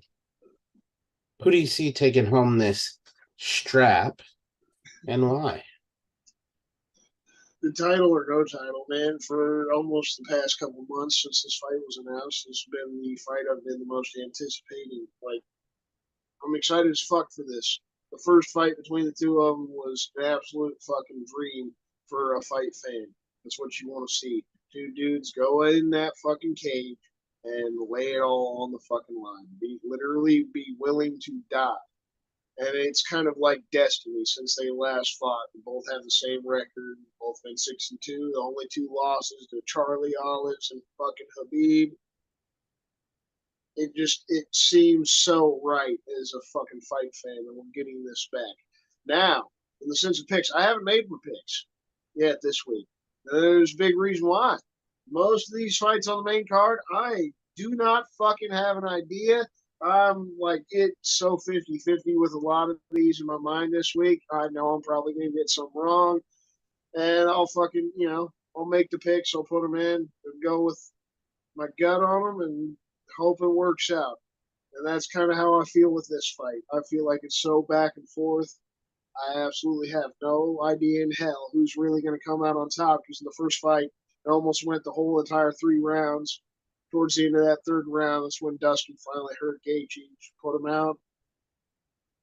If Gaethje's got his cardio up, has better defense, like Meter touched on, him trying to fight smarter or more technical, like he said. I think he needs to think about that in the defensive side more than the offensive side. If he can not take so much damage from Dustin, not allow Dustin to get that volume off that we always see him get, that's how he wins the fight.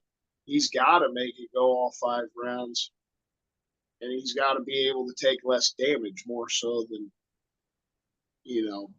somehow he's magically a better boxer and he thinks he's going to outbox Dustin Poirier and put it on him. I know it'll be a crazy car crash in the fight, in my opinion, just like Meter said. He's going to lose himself. That's just my gut wants to see Gaethje get the win back, right? Get the revenge. Do I think it's going to happen? No, that's what my gut tells me, that Dustin's going to get it again. As much as I'd love to see Gaethje win, I think Dustin's going to win, and I think it'll be hard for it to go the 5 rounds, but that's all I really want, man. I'm cool with whoever wins this fight, but if we get 25 minutes, this would be the fight of the year. That it very well could be. I definitely see this being fight of the year.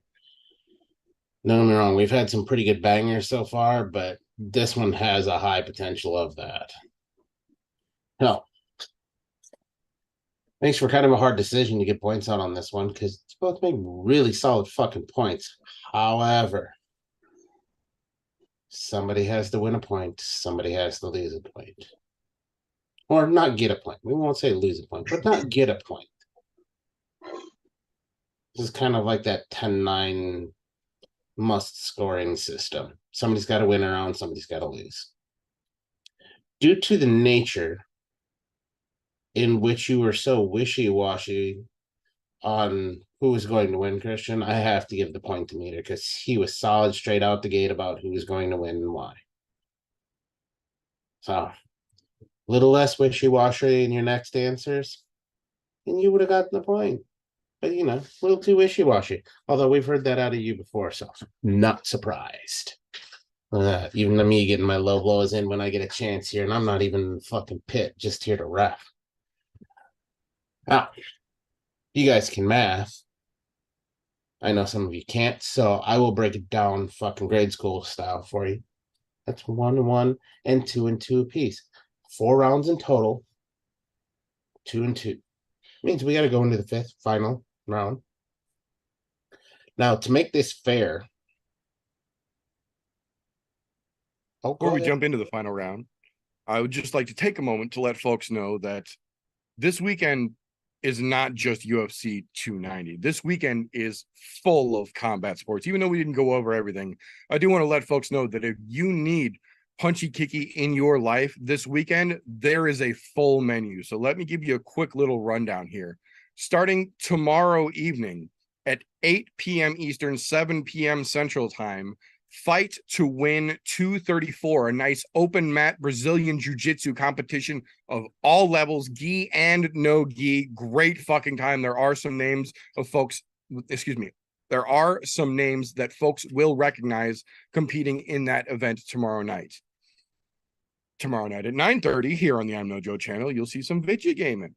That being said, Saturday afternoon, 10:30 a.m. I know that's early on a Saturday, but they're over. So, you know, Cage Warriors 158, one of the greatest European feeder organizations for the UFC. Again, not the biggest names available, but some great fights and a couple names that you're going to want to watch because they're going to be names that you're going to need to watch in a few years. Then, of course, Saturday evening, kicking off the early prelims for UFC 290 at 5:30 Central Standard Time. Right about the time that main card should be starting will also be 7 p.m. Eastern. One of the most highly anticipated boxing matches of the year, of recent years. Earl Spence Jr. versus Terrence Crawford. If you've got the option to dual screen, this would be one of those boxing matches. Maybe not the whole card, but this will be one of those matches you might be inclined to dual screen. But that's not even the end of it, because once all that settles through, kicking off at 10 p.m., yes, starting the event at 10 p.m. Central Standard Time, Saturday evening, Bellator versus Rizin 2, live from the Saitama Arena in Japan. Like we mentioned earlier, unfortunately, AJ McKee is out, but there are still plenty of very interesting fights. And over in Japan, they don't know how to not make an event fun. So if you need something to help you out throughout the late portion of the evening, Bellator Rizin 2 is there. There is lots of punchy kicky for you to purvey this weekend. And as usual, we don't do recap shows around here, but if there is a great finish worth talking about, we'll have a short up on here, generally with a clip of the event and what the fuck just happened for you to keep an eye out on.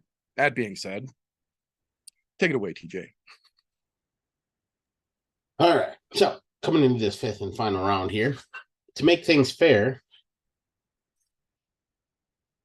Christian, you're going to have prerogative again, but not to see who goes first or second.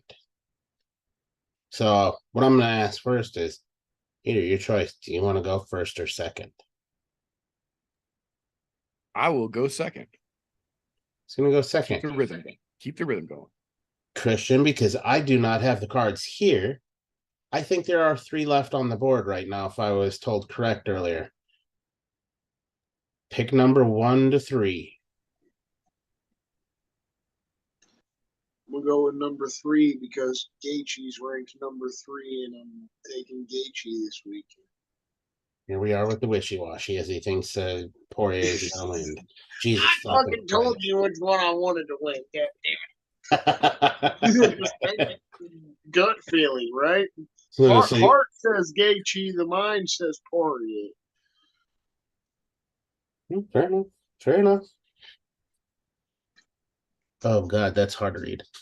Fuck you, TJ. You're not allowed to do that. You can't write me love letters. Cassie, did you slide into these sticky notes?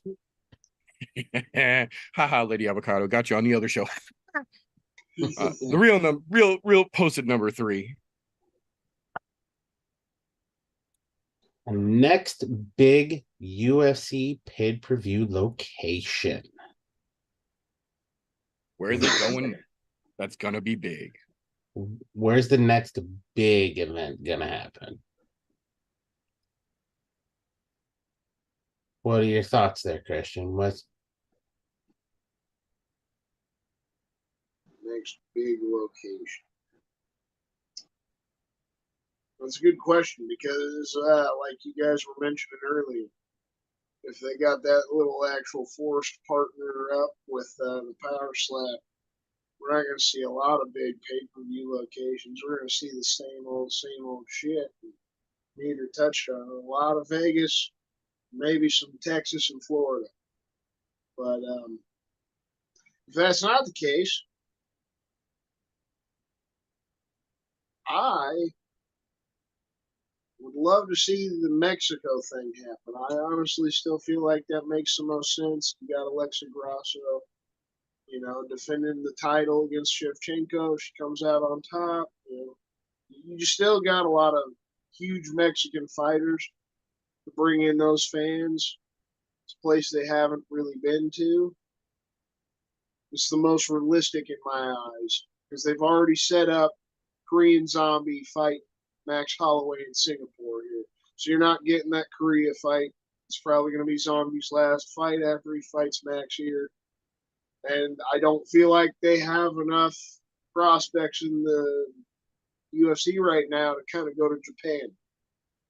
Even though I remember, I think I faced Avocado months ago, and we had a question similar like that, and he said Japan. Japan, obviously, would be fucking amazing, be awesome.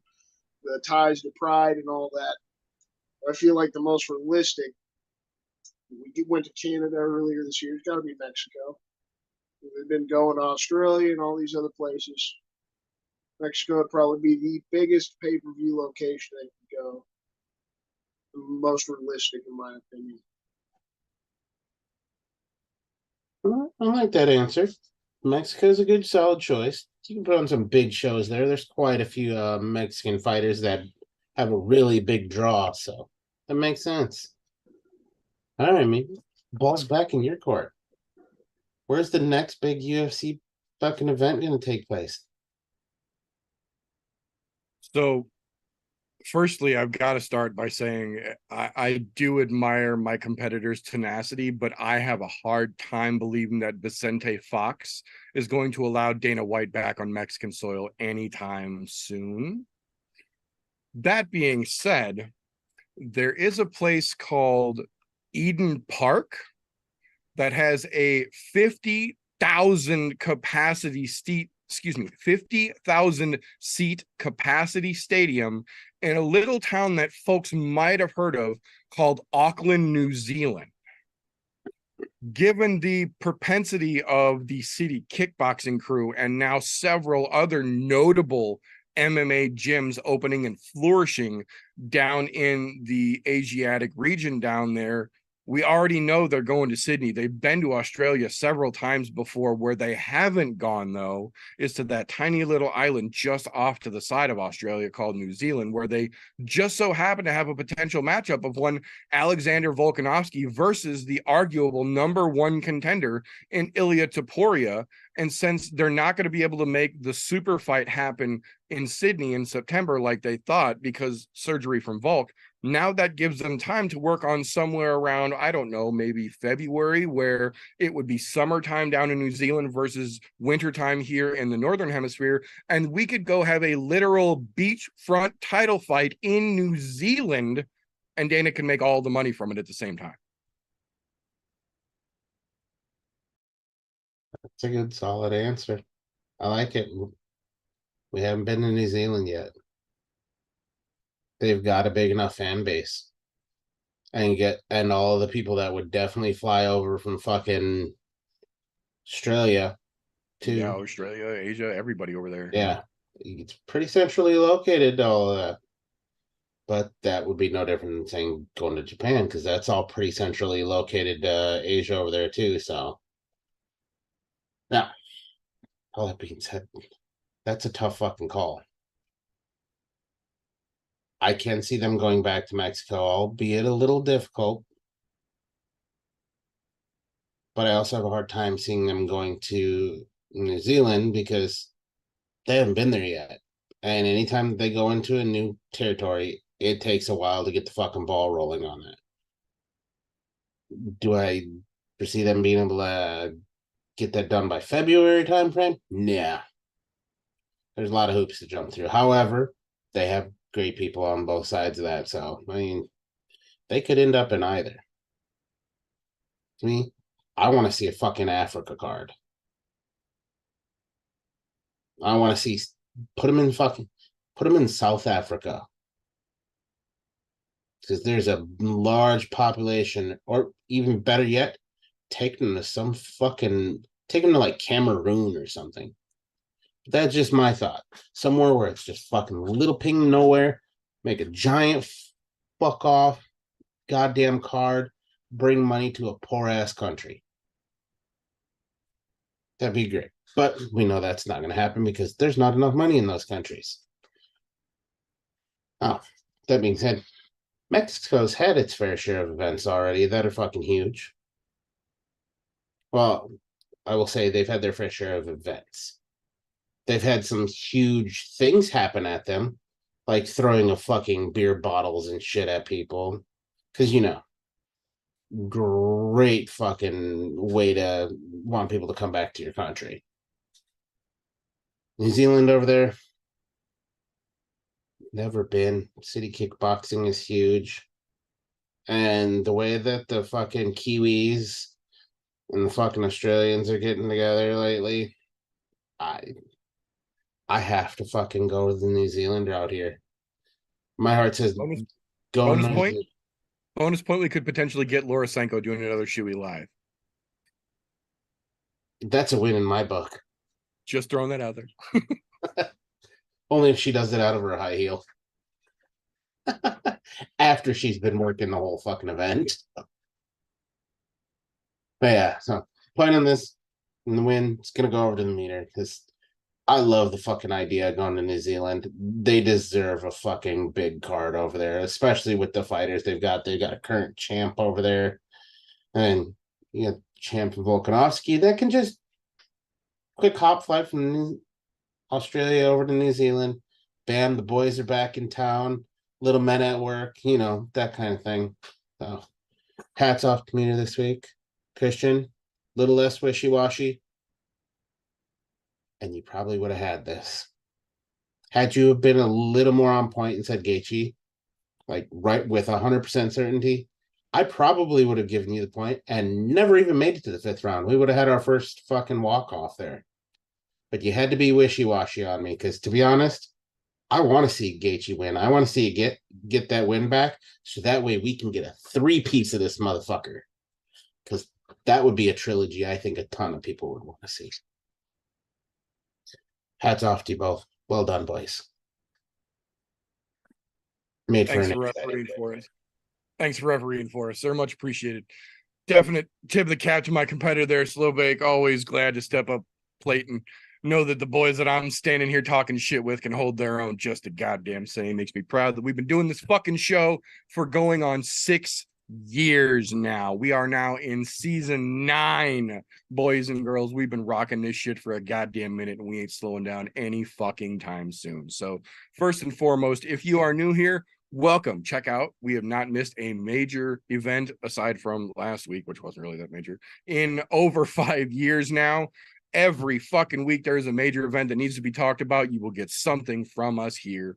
You can count on that. That being said, at least for this season, for the foreseeable future here, tomorrow night, Friday nights, 9:30-ish Central Standard Time, same time as we start the show here, I'm going to be doing a little video game playing. Right now, I'm still working out a couple of kinks with fucking Xbox and EA, so we're going to start out with some Rocket League because that's fun as shit. I know a couple other folks that might come join us, but that's for tomorrow night.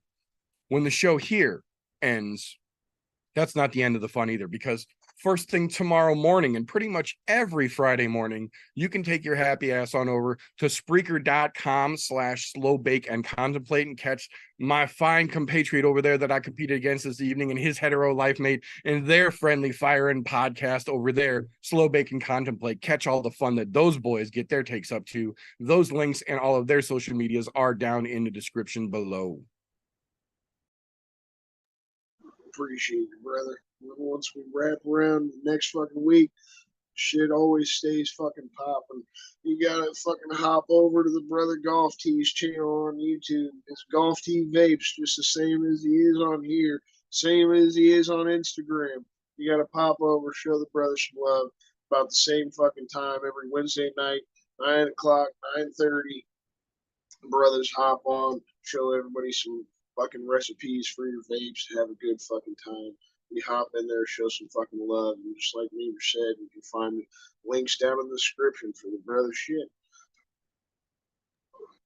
Yeah, thank you, brother. Now, some of you may not know this yet, because you might be new here, but the meter does do more than one thing. In fact, the meter does many things. So if you go down below, there's a link, which would be linktree/the meter does many things. That will take you to all of the many things that the meter does do. Also, don't forget to hop into the Discord. I'm not in there because I don't do Discord, but you know, for all of you that do, that's available to you. It's another one of those many things that meter does do. Links below. Thank you very much, sir. Much appreciated. Like they mentioned, links to all the fun stuff that we all get up to and all of our social medias to get in touch with any of us, all down below. Discord is the main communicator, in my opinion, here. We run the link down across the scroller at the bottom of the show for the whole duration. It is down in the description as well. Like I said earlier, it is where I put news that doesn't make it to the show. There's a section there just for fan Q&A. If you guys got something you want to ask us, that's the place to do it. Hop over, throw your question in. I'll make sure it gets to the show. We've got stuff for different individual things over there. Discord's a fun time. There's also a channel just for those gentlemen and their podcasts as well. So if you don't have Spreaker, you don't have access to it, you could just hop over on Discord. They make sure to post their stuff over there for you just the same. So don't miss out on all the fun we are getting up to around here. Excuse me. I look forward to seeing all of you tomorrow night for some hilariously bad video games, but hopefully entertaining times. But that is all we have got for this particular episode. So if you like what we get up to around here, whether you're catching this in video format on youtube.com/I'mNoJoe every Thursday night, or you're catching the all audio version a week later on anchor.fm/I'mNoJoe, you could pick it up in your podcast consumption platform of choice. Either way, we appreciate you. Make sure you give us a like, subscription, get those notifications turned on so you don't miss an episode. On the other side of that coin, if you don't like what we get up to around here, first and foremost, what the fuck are you still doing this deep into a podcast you didn't enjoy? Give us a thumbs down and then go fuck yourself. We won't even dispute it. That said, that's all we've got for this particular episode. Welcome to season 9, boys and girls. It's only going to get crazier from here. That is all we've got for this particular episode. So remember, until next time, don't let ignorance stop you. You can root for anything. Unless it's Andrew Tate beating Cowboy Cerrone. Get the fuck out of here.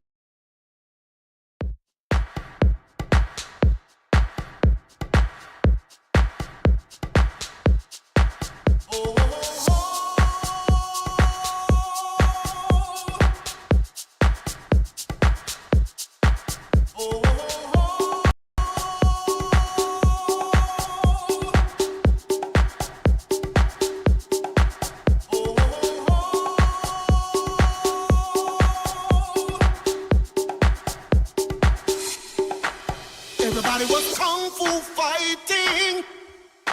Those kicks were fast as lightning. In fact, it was a little bit frightening. How do I say goodbye?